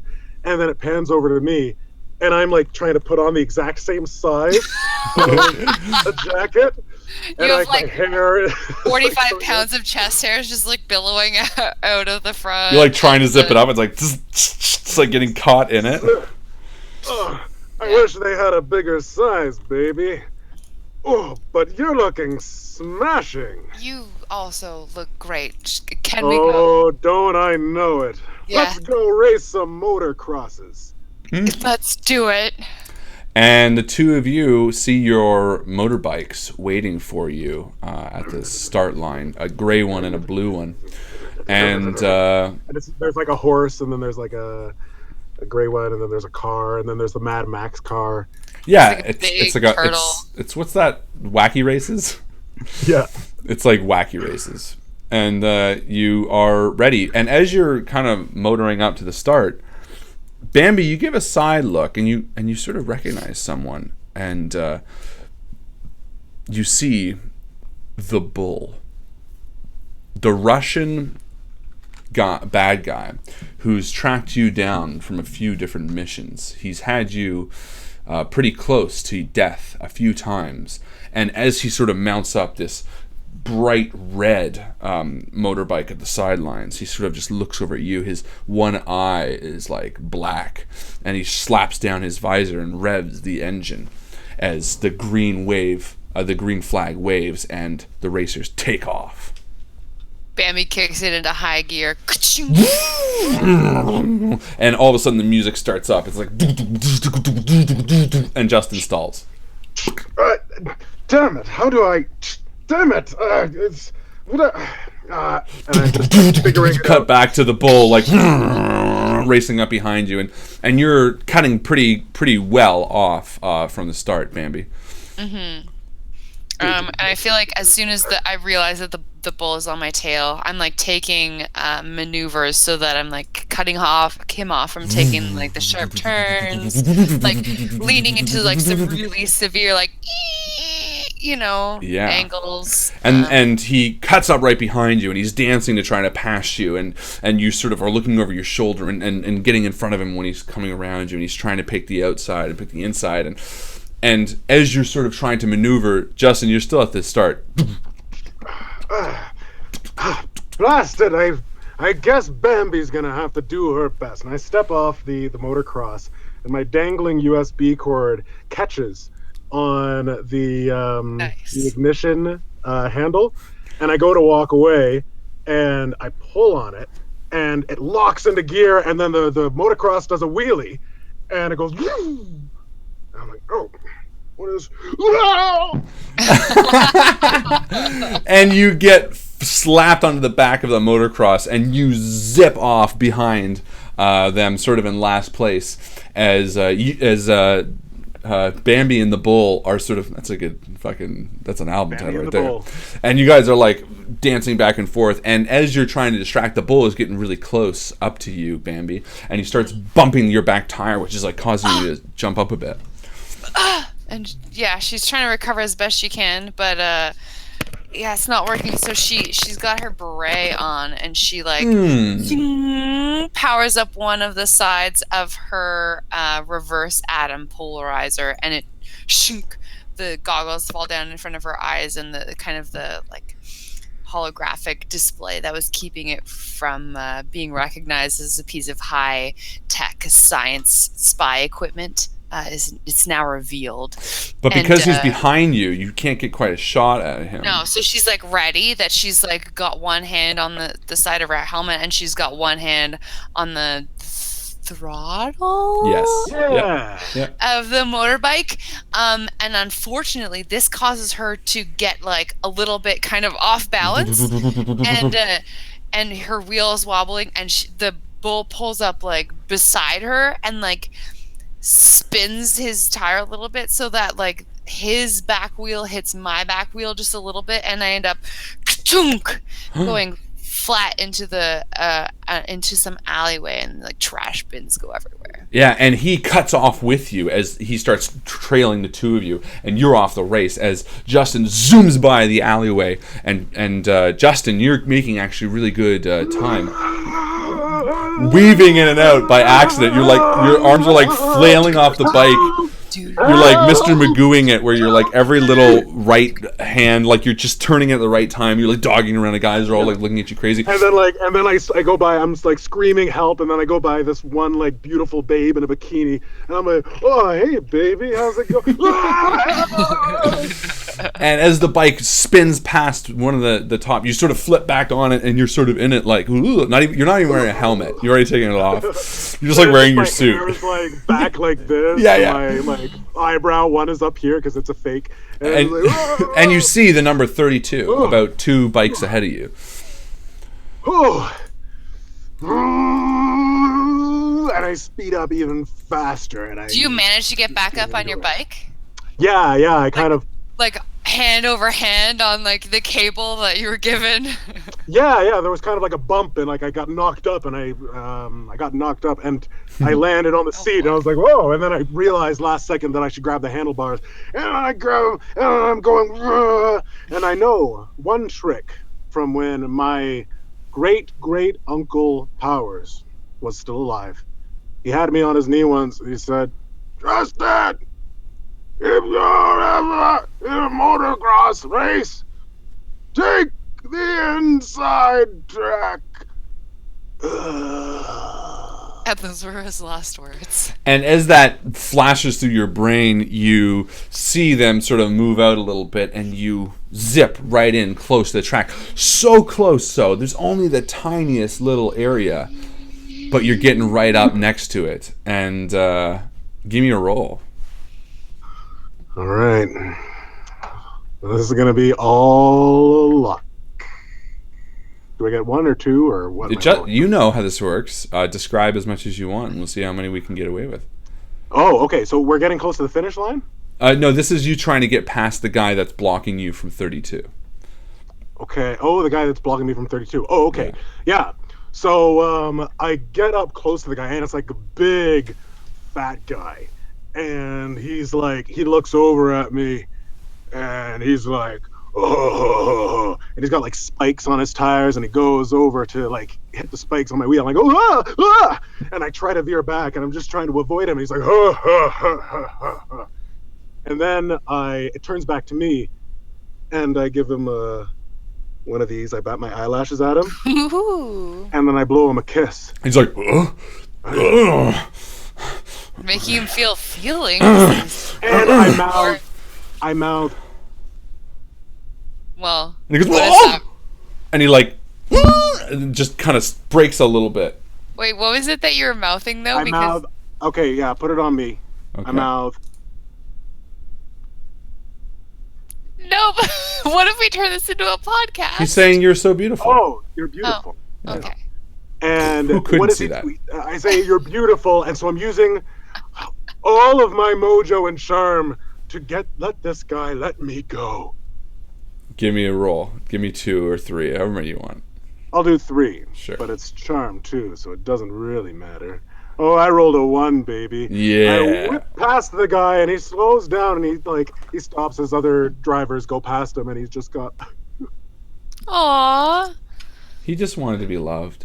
And then it's just me on the tail of number 32. Meanwhile, 69 on the tail of 32. Bambi and the bull are in a tight alleyway, and he's sort of right behind her. And he's sort of again, bumping your wheel as you're sort of getting hit on the cobblestones. And he's getting pretty close to you. Bambi is trying to use her helmet to fire at him, but the alleyway is so tight, and he's taking cover behind dumpsters and pedestrians, elderly people, street vendors, people vehicles. Moving large panes of glass. There's like a car driving towards us, like beep beep beep, and I do like a jump off of a dumpster.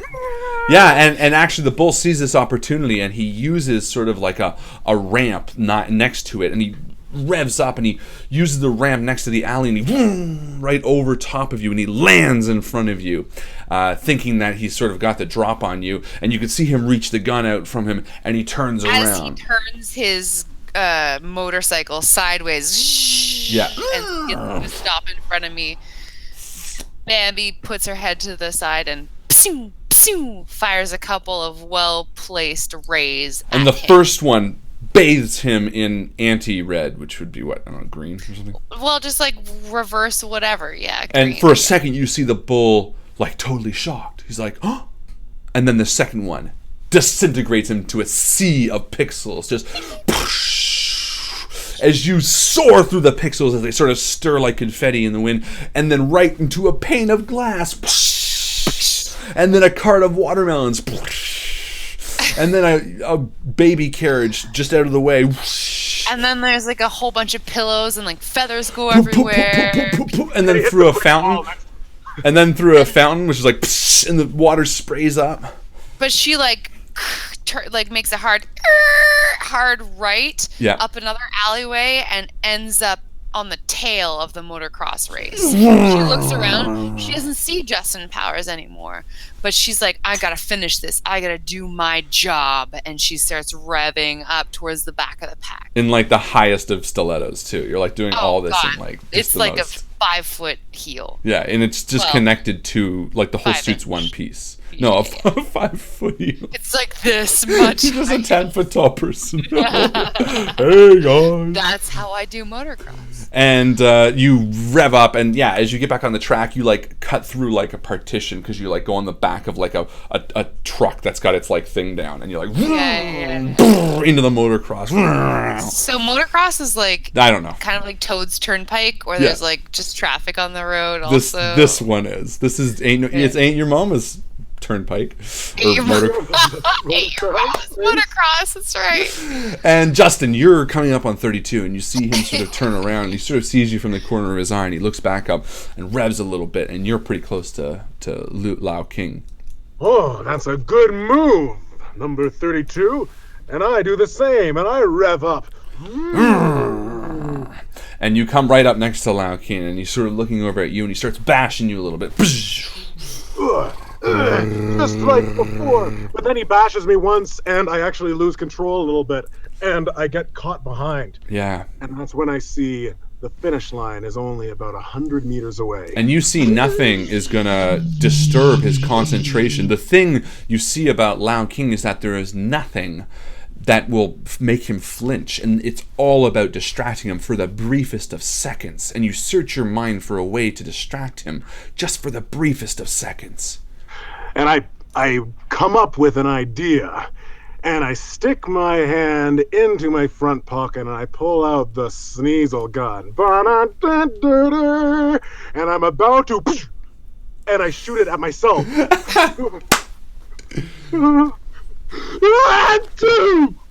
And my motocross flips and smashes on the ground and launches me forward into the air. And you land on the back of Lucan's bike, hugging him as you both cross the finish line. Tightly and intimately. Into a sea of confetti and awards and just well-wishers as he sort of and kind of comes to a stop. And the bike actually tumbles over as you're still holding him, sort of resting him on the ground, as Bambi peers into the finish line in second place and sort of screeches to a stop in front of you as well. I do like a really dramatic like tuck and roll off of my bike as it like kind of spins off into a building and hits the wall and just explodes. Yeah. She like stands up and brushes herself off and looks like $1 million just regards what's happening. And he's like he's like smacking each other on the gun. Let go of me! Let go of me! You let go of me! You're the one holding me, quite literally. But am I the one holding you? Or am I the one holding you? Oh, Triss. It's Felix. Felix. It's Felix now. Yes. We've got ourselves a little number 32. Yes. If you know what I mean. I do know what you mean. And the crowds are starting... Raid, no shine. And the crowds are starting to sort of come around you, and you are...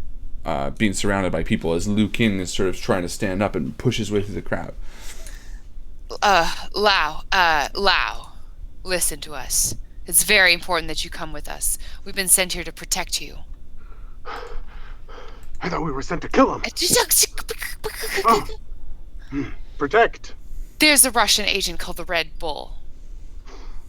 He's on your trail, and we need to take you to a safe house. And he's like, no. I know what you really want, and you're not going to get it from me, I tell you. You're not going to get it. And he kind of falls over, and Dick's behind him and knocked him out. He's like, let's move him quick. And he scoops him up, and he's like, take his head. And take his head? Well, grab his head, and I'll grab his feet. Oh. And the Good two of you idea, Dick. carry I'll him grab through his the hand. crowd, and in a few moments you're in a quiet little gelato shop, because this is just all Italy is. All of it is gelato and spaghetti. He leads you down the cobblestone steps and locks the door behind you, and you can see sort of the streets and people running by through a thin crack. And he throws Liu Kin into a chair and sort of ties him loosely and sort of looks towards the two of you, and he's like, "This is safe. No one ever comes down here. This is a gelato shop, and there's too many of them. So there's just one. This one's just closed. It really tough. It was a family business. I feel bad because the guy was just so sweet. All right, Dick. But he made the best chocolate gelato, and he wanted to try. But the problem is when you just have too many competitors, you what are you going to do? Dick. There has to be something that puts you apart from the rest, and he didn't have it. All right, Dick. I just Lao Kin. And he's sitting on like a folding chair in like the middle of an empty room under a spotlight. And the three of us are sort of prowling around him on the perimeters, the it's like shadowy edges of the room. You're like leaning in on him. Everything's intense. Dick leans in, and then Justin leans in, and he holds up a cone of gelato. and Dick he's like just like so not used to interrogating. Tell us everything you want to ask him. I'm sorry, Justin. Do you know why we wanted to talk to Lao? Just Of course I curious. do. But I'll trade you my gelato for you not asking me any more questions. That actually sounds really good. She Okay. takes the gelato. And All right, then Lao. Dick's like, see, the guy shouldn't have closed shop, right? It's good. It's It's really delicious. good. Thank It is you. very good. This strawberry is just... I wish that wasn't the last scoop. Just do me a favor before we leave. Let's Yelp it. Give him a little bit of a business before he goes. If he makes his quota before he can pay rent, then he won't close think it. so. Yeah. I'm sorry, my phone's dead. We were talking. Well, you can use mine. We'll figure it out. All right, Lao Kin. And Lao's sitting there We like, know that you know where the Doom Maker is. Doommaker. yeah, I know where Doommaker's hideout is. You're He gonna had- have to tell us everything. He had me do IT. God, that guy is so picky. You know his password for everything is 1234556. Who uses that? It's ridiculous. Nobody. That is ridiculous. I'm just gonna write that down. I kept telling him that he can't be too secure. That he was just a big dum-dum. Well, of course. Now, Lao, we really don't want to apprehend you for longer than is necessary, and if you let us know everything that we need to know, you can walk out of here free man, no problem. Can you promise to keep me safe? Of course. Now, Definitely. where is the Doom Maker?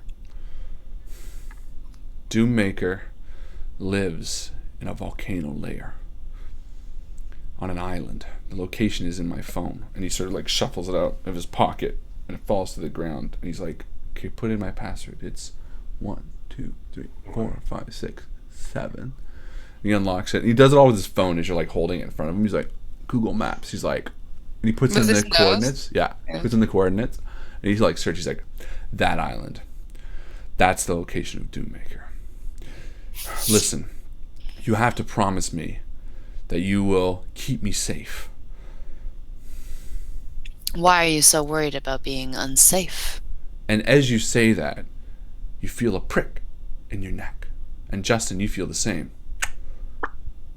And you turn around to see Dick with a gun. And he says, because we all want to see the world burn. And the two of you fall over, blump, blump, as you hear steps from the back room. And you hear Dick's voice say, Dr. Otto, I'll bring them to the secret lair for us. And you pass out. And when you wake up, you hear bubbling. And you open your eyes, and the two of you are on tables. You see a ceiling, a swinging lamp. You still hear the parades outside celebrating the motocross victory. So you know you haven't gone that far or been out that much. And you see Dr. Otto Volkov standing over you with a large pink feather. You thought you would get away from me, Bambi? Oh, Dr. Otto. My least favorite person in the world. Yes, well, I don't like you that much either. And who's your friend? And he walks over to Justin and sort of just tickles a little bit on your nose. Just feels so terrible. And then he stops. Not just yet. We have much to talk about first. This is no one, Dr. Otto. You should just let him go. He means nothing to me. If he means nothing to you, then you won't mind if I do this? And he tickles his neck. No, get away from him. Yes. You will tell me everything I need to know, or I will tickle everything from his head to his toe. And he walks down and slaps off his shoes and starts tickling his feet. Yes. Yes. You will not be able to withstand this tickling for much longer before you lose all sensation. Bambi, I am not fooling around this time. And he points to the wall. And on the wall are all these various sides of feathers and like one palm frond. And he's like, You wouldn't. I would tickle you for days. Oh, well, Justin, I don't know what to do. He's a sadist. We're just looking for Doommaker because of his plan for world domination. Yes, we heard from King Lao, or Lao King. Don't worry, he's been dead to this. And you see Lao King like in the corner, just like just tickle marks all over him, just like. What do those look like? I'll show you later. But anyways, He's got a giddy laugh. yeah, he's like, I was like smiling. just at like that. crazy, like how the Joker kills people in the movie. And then Dr. Otto says, but there's one piece of the puzzle that we are missing, and it's up to you to tell us the answer. Who is your leader? We know all about the White Tower. Dick here has told us, but we do not know your handler's name, and we need to know it. And he grabs your foot again, Justin, and begins tickling it. Tell him to tell him, baby, I can take the tickles. No, don't do it to him. And you hear Dick's voice off camera, and he says, listen, you guys, just tell him what he wants to know. He'll tickle you to craziness. I've seen it happen time and time again. You would know, Dick. You traitor. Spits. You don't understand. I didn't want to be a traitor. I came here with my partner, too. Roll a 1d20. It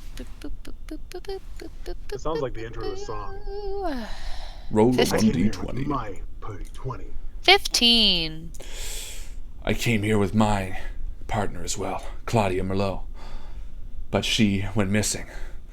And Dr. Otto was the only person that helped me get away from the captors who had me. And listen, I had no choice. You would have done the same thing. No. You know why? Why? Dick, did it not ever occur to you that Dr. Otto was responsible for Claudia going missing? He's playing you like a fool. No. Of course. No, it's not possible. No. Dr. Otto, is it true? Yes, it is. No! How could you? I'm the bad guy. I told you this. I told you straight up that I was the one responsible for Claudia. But where is she? It doesn't matter. She's in a secure location and you'll never find her. And furthermore, you turned faster than a turncoat in a turnwheel. He's right. Is that a saying? Yeah, it's really popular. Oh. He's right. And he walks over to the wall and he grabs a pink feather, as a purple feather. He says, I've joined Dr. Otto now, and I think I'm going to enjoy this. And he starts walking towards you with a large purple feather. No! Bang!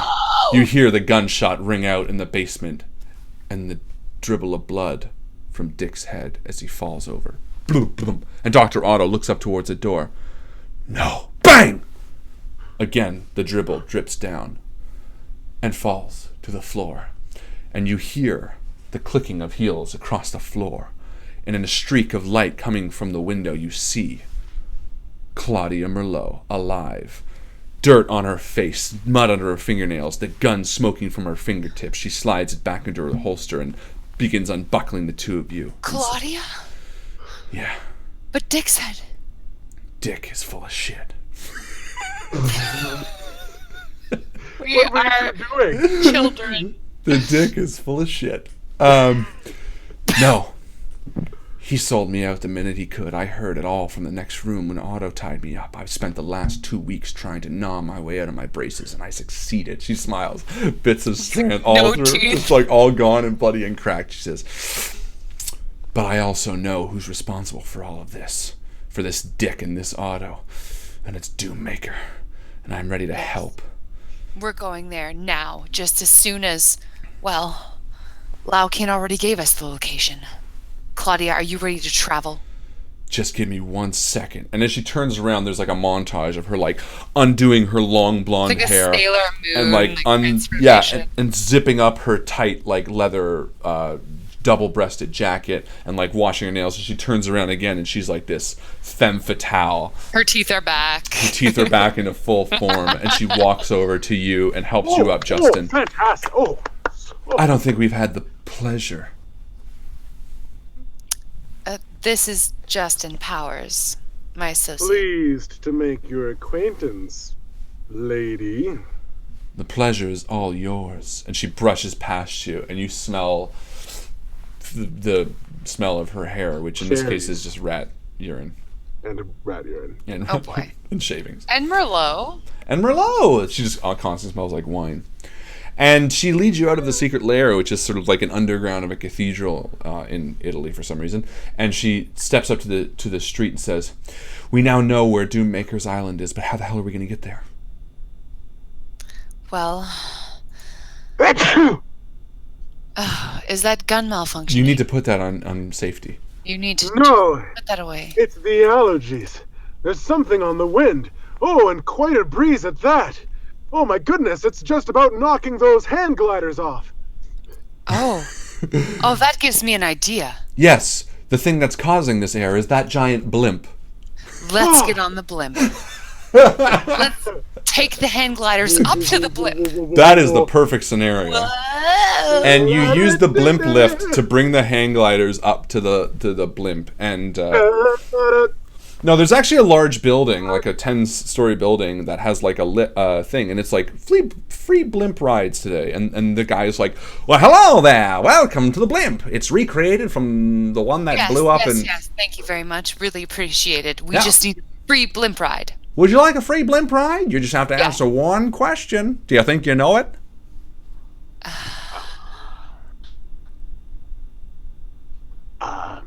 Yes, I'm sure I know it. I know lots of things about blimps and other things. Right. What was your name again? Claudia Which Merlot. Claudio? What was the name of the famous blimp that exploded When? in 1942? In 1942 or... Well, I know this much.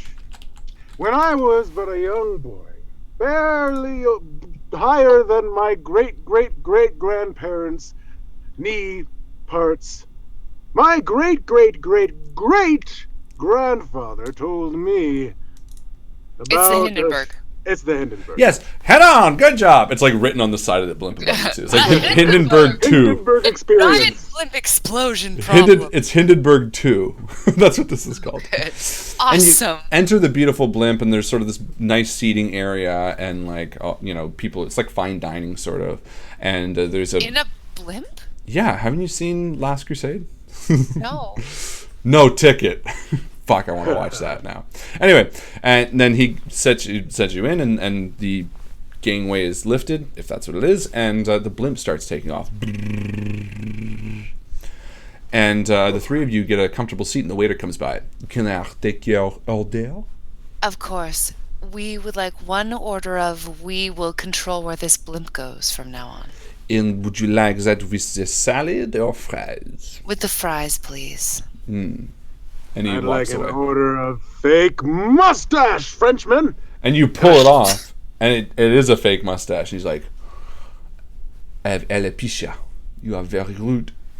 He runs away as his like eyebrows begin falling down his face. Yes, and and Bambi's like, oh, poor guy, and then like she turns to me and I'm wearing them as eyebrows. You make me sick, but those look great on you. And a few minutes later, the captain comes over. He's like, "Hello, I heard you wanted to commandeer this vessel." Yes, it's just that we really wanted to fly a blimp before my friend here died from his alopecia. You see, he's wearing fake eyebrows, so It's all It's fake, like all the hair. it's like a children's wish foundation, but for grown men. My waiters also has alopecia. Bizarre. Well, you coincidence. must know how devastating a disease it is. Well, yes, I suppose. Well, I mean, we don't typically do this. We take these threats relatively serious. So, no, I don't think we'll let you fly it. What if I have a gun? Well, that changes things then, doesn't it?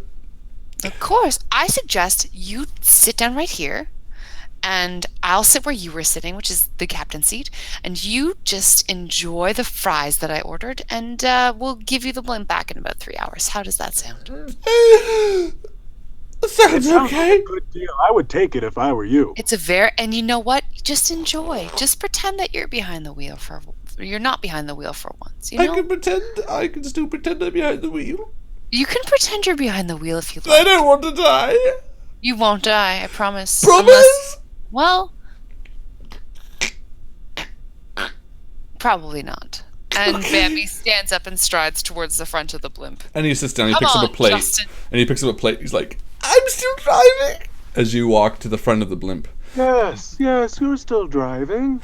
And Claudia Merlot sort of follows. Or she stays with him, I suppose, to let him feel Yeah, less she's insane. keeping him company. And the two of you enter the cockpit of the blimp. What pit? What do they call this? It's called the cockpit. The dick pit. Oh, We had a like companion named rooster. Dick, and you... All right. And we sit down, and Bambi dials in the coordinates to this hidden island off the coast of France.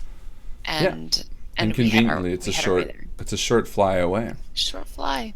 And after a short fly, you end up over top of this beautiful island. You see the smoke billowing from the volcano within it, and it seems like a pretty pleasant, peaceful, bright, beautiful island. And so as we are just starting to come over the island, Bambi turns to Justin. So you packed your jumpsuit, I presume? What kind of jumpsuit are we talking about? You know, the baby? one with the webs between your arms. You can just jump and kind of like fly down. You know, the jumpsuit. What are those called? Jumpsuits, right? Flight suit? Yeah. Parachute? You brought your jumpsuit, right? I brought a jumpsuit, not a flight suit. You brought a jumper, and you pull it out, and you have this like jumper. Oh boy, that was my mistake. It's verbiage denim. was bad. I can Denim, see it's a denim, denim and I jumper. believe it will be very attractive on you, but unfortunately will not prevent you from dying very terribly. But maybe this will. And I hold up a bag that says parachute on it. Ah, yes. Is there a parachute in there? Yes. Oh, no, this is just my backpack. Oh. I just all write right. parachute on it to mislead people into That's thinking. a good spy tactic. Yes, very tricky. Exactly. I see. Well, we have to jump now. So, there's a parachute right there. She points in the corner. It's like parachute for spy reasons. Do not. It says for spy reasons only. Yeah. Break glass in case of spies. Yeah. Okay, I'm ready. Let me just go and get Claudia, and then we'll be on our way. And she goes back into the passenger cabin, and Claudia's doing what? As you walk back in, the sort of scene has changed, and all of the security of the blimps have Claudia, and the captain is like crying and pointing at you, and Claudia's like, "Go now, quickly!" And they're all sort of starting to converge upon you, and they all have like batons, and they're about to attack. And so I like strip out of my, in one fell swoop, strip out of my like leather racing gear that I've been wearing up until this point. And I just have like this like paraglider suit underneath. It's Dope. just no problem. Even though like the one was skin tight and this is still skin tight. It's like, They're all skin tight. she just like runs in slow motion and just like pew, jumps out a window. Yeah, you smash through the window in like a sea of like glass, and you take to the sky, and you're like flying down in like this badass fucking. And I And you look see up and I see Justin Justin. appear beside you. Just And I've got tears. my backpack on my back, yeah, just tears going down. iPod cord just like dangling up in the air. And I'm like, I'm going to pull my parachute. Just one more minute. We're almost there. And as you're getting closer, you see that the volcano is actually, it looks man-made. It looks like there's platforms on the outside with holes dug into it. Do you see that? Justin, look at the volcano. Wow! It's so much like a mountain. Yeah, but it's got lava inside. And also, Whoa. it looks like maybe that's the hideout. And she like Whoa. tucks in her arms and starts diving straight down towards the volcano. Okay, Yeah, I'm and you're pulling picking up my speed. parachute cable. And I pull on something, and my backpack opens, and a bunch of like items Utensils. like, fly out, and then like utensils Yeah. and a rubber duck, Helium and balloon. like yeah, and just like a bunch of things. I think I grabbed the wrong backpack. What? I grabbed the wrong backpack. And as you're screaming, you hear, and a plane flies right by you, spinning you up into the air, sort of like continuing this sort of momentum. And this, it circles back, and it comes at you, Justin. And it starts firing, sort of like hitting the little tins that are falling into your thing and punching holes in the backpack flap that's like hitting the back of your neck. I reach up and I grab a metal spork and I just hold it in front of my face, and just like a million Deflecting bolts go. bullets. Yeah, and you can see the guys are, and he's like, and the bullets are flying, and one of the bullets hits the forks and pings back, and you just see the pilot, and he falls down on the ejection as he launches out, and this empty cockpit of a plane starts flying towards you. Don't worry, I have an idea. So I'm just floating there, and the plane is coming towards me. Easy, easy. Like taming a horse. And then I get like close to it, and I like reach down, and the music's getting more and more intense. And I see Bambi down below, looking up in concern, but also worried about her own shit. And I reach into the cockpit, and I fly it off, and a piece of the cockpit glass goes flying into the air. And I sit down in the chair, and I say, time to do this the old-fashioned way. And I pull the eject, and the seat flies up into the air. And begins falling, and after a moment, the parachute, poof, You're just like comfy buckled into like a big upholstered seat. and I'm like leaning back, and there's like a beer next to me as I'm like coming down to the platform. Yeah. And like there's like it's like a massage chair, and I'm just like, You land on another guy who's like scouting, and he's like, "Ah!" And you squish him, and there's a beer there next to him, and like the other table where a book was there, and then Joe comes in. Fancy to see you, Agent. She had pulled her parachute and gets kind of tangled up in like one of the trees and just like ends up just kind of like swinging beside Justin, like 4 feet above the branch that he's sitting on. Like, And within a second, 6 armed guards come out with MP40s, and they're like, oh. And from them, it parts, and you see the good-looking face of Doom Maker. And he walks out, and he's just rolling a coin between his fingers, and he's like, well, hello there. I didn't think I'd see you two coming to my secret island anytime soon, but welcome. Please. well, you underestimated us, Doom Maker. Of course we would track you to the ends of the earth. Just to see that face. Well, You good are way. very handsome. Thank you. Good looking. Good way you put it that. to the ends of the earth, because tonight will be the end of the earth. But first, join me for dinner. And the guards are like, hut, hut, hut, hut, hut, and they all walk up and they like lift you up and they cut you down and they Bambi's like blushing a little bit, like, well, if you insist. and they bring you to your quarters, and like in 2 separate rooms there's like laid out silver suits of like to change, because every villain makes you change. Yeah, there's like an evening gown for Bambi. Exactly. Yeah, it is. Fuck. It's like an evening gown for you, and for him it's like a tracksuit. It's kind of like shimmery silver. Yeah. And That you looks comfortable. and the doors Oh, it is. to your And little I'm going commando. I can see that, yes. and the doors to your little Especially when I do this.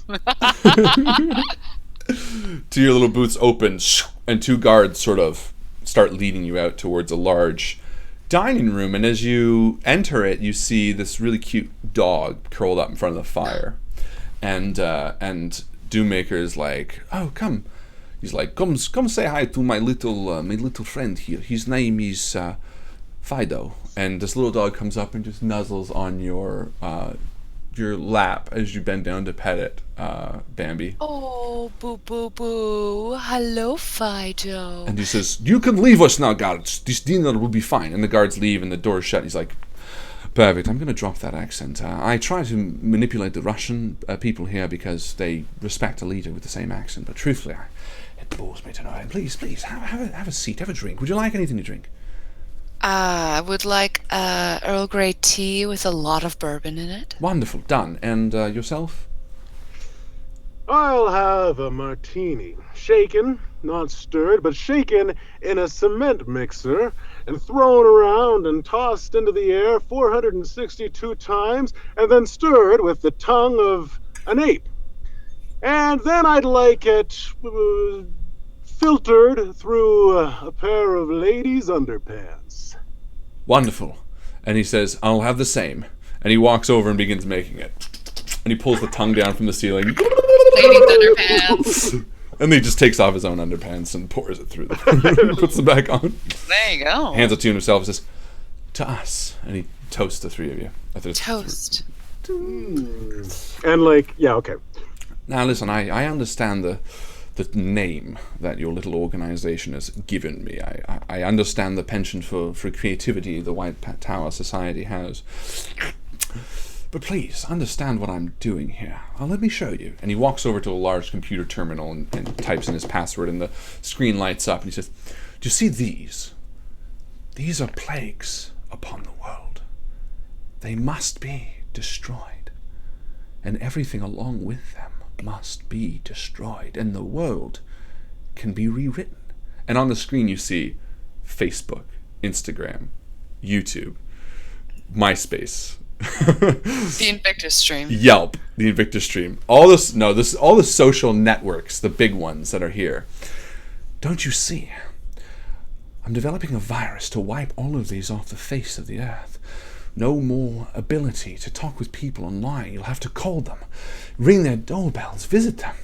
Friends and family reconnecting at Christmas times, talking face to face once again. It's the way it needs to be. I know you must think I'm mad. This devilishly handsome face is just another crazy person trying to make the world a better, more safe place, but I have to try. You must understand, I have to try. I'm sorry, I just kind of zoned out there. Did you just get a haircut recently? It looks very... In the last hour or so, yes, I have. My frail mother, she insists on cutting my hair every day. She's just so charming, and I take care of her so much. So, what was that? World domination via social networks plus total demolition of the human population? Oh, no, not world domination, world revolution. All this is to delete the social media platforms. That's it. See, your White Tower likes to demonize it. See, they all have Facebook, and they have a lot of friends, so they like to make it seem like the world is ending by me deleting their platforms, but all I'm doing is resetting it, letting us build new relationships with each other, face to face. You must understand, Powers. And he points to you. Justin, And Powers is looking down at the ground, one eyebrow raised. And then he looks another way, and the other eyebrow raises. And he continues this for a few moments. He says, come, sit and meet on these rooms over here. And he walks over, and it's just a room filled with like dog toys, and Fido comes in, he starts playing it, and like there's all these like kid shows, and he's like, hold on a second, my adopted children in the next room, I just want to make sure they're all right. And he walks in, and there's like all these different children from all these different races and creeds and cultures, and they're all like, Dad! And he's like, come children. They all like embrace him and hug him. And he's like, their orphanage was bombed by the United States military, and I decided to help them out. And like all these nannies are like helping and like rocking them back and forth, and like How many kids are we talking about here? 30. Right. And he's just like, it's all right, kids. He's like, I'm just taking them on a tour. These are Daddy's friends. And he walks through the next door, and there's like all these phone banks, and all these people are like calling. It's like, this is where I donate all of my money to all the great charities, but you must research them beforehand, of course. And this money we come through solar energy, and this volcano works as a... And as you go room to room, he begins developing all these like experimental things and showing you all these like environmentally friendly things, and it just, they're all really good. Doommaker. Please use my German name, Demarker. That's my name. Demarker. I'm impressed with the setup you have here, and honestly kind of bewildered by your humanitarian side. Why were we accosted by armed guards? Armed guards? What do you mean? There were 6 armed guards that attacked us when we arrived at the island. Oh, no. You mean the workers? Come, let me show you. And he opens up another double door, and there are all these like hardworking people like building these machines and like developing technologies. And he's like, let me show you. And he's like, workers, come. And they're like, ooh, and they grab these like things off the wall which look like guns, and they walk over, and one brings over, and it's like a rubber gun. And he's like, we have to have these defenses up so that when people come to the island, they stay away, thinking that it's dangerous. For the arc reactor here is so dangerous. If something were to happen and they weren't properly prepared, like the orphanage is reinforced with concrete steel and adamantium, then they could be hurt. And we have to make sure that we're safe. That's why I bought this island, to make sure that these tests would be done in the safest, most... And here you can meet our HR manager and our human resources director and our safety instructor. And 3 people come up, and they're like, hi, yeah, this is a fully functional... And they like start talking through some of the protocols in place.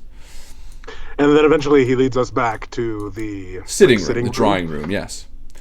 So you see, this is... And dinner is already ready for it. And he's like, you see, this is what it's all about. And he sits down and begins eating. Well, thank you very much for the tour. Aha! I have you now, Doommaker! And you pull out your gun? I pull out my gun, and I put it to his unsuspecting head. You are a super villain, or just a villain, or whatever it said in my dossier. And I'm here to take you in. Powers, what are you doing? My name is Justin Powers, and I'm going to rid the world of villains. But this is... Because that's what it said in my dossier, that you're a villain. I understand. Do what you feel is necessary. And he puts the gun towards his head. Clever move. But I won't be fooled that easily, Doommaker. It's all right. My children will inherit all the money, and they'll continue my good work. Please, if it feels better. No. I want to make your job easy. It's all right. And Justin, he puts no, your hand on the gun trigger. He's like, it's all right. No, he's a good man. Justin, you saw everything that he did. Maybe we've been given some kind of faulty information from White Tower. What else did he do? I was distracted by the dog.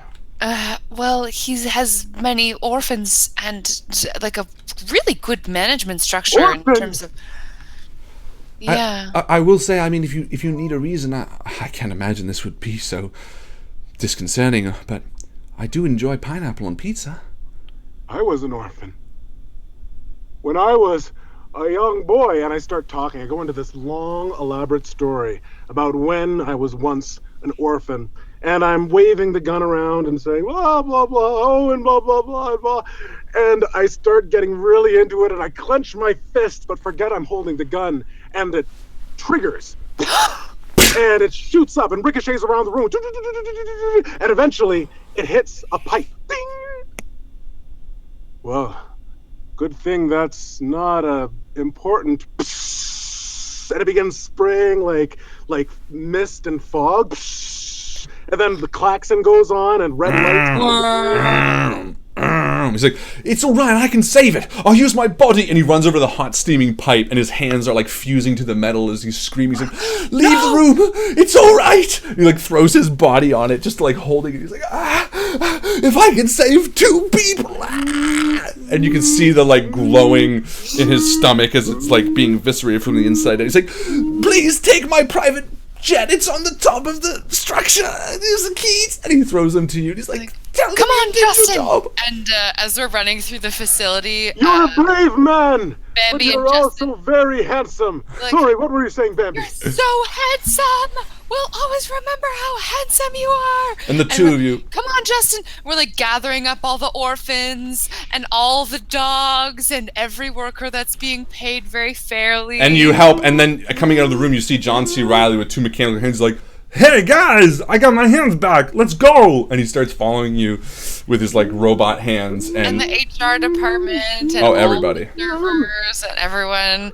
Get on the plane. Get on the plane. And as you meltdown imminent. And Justin and John C. Reilly with metal hands pile into the large Boeing 747 with everything on this island. It's a private jet. He's like, I can fly it. We're good. And he starts flying it off. And dogs you take off everywhere. Dogs licking and so happy as the island blows up and the mist fills the sky as you sail off into the setting sun. And another job well done, Bambi. Put her there. Put her there, Justin. And do make a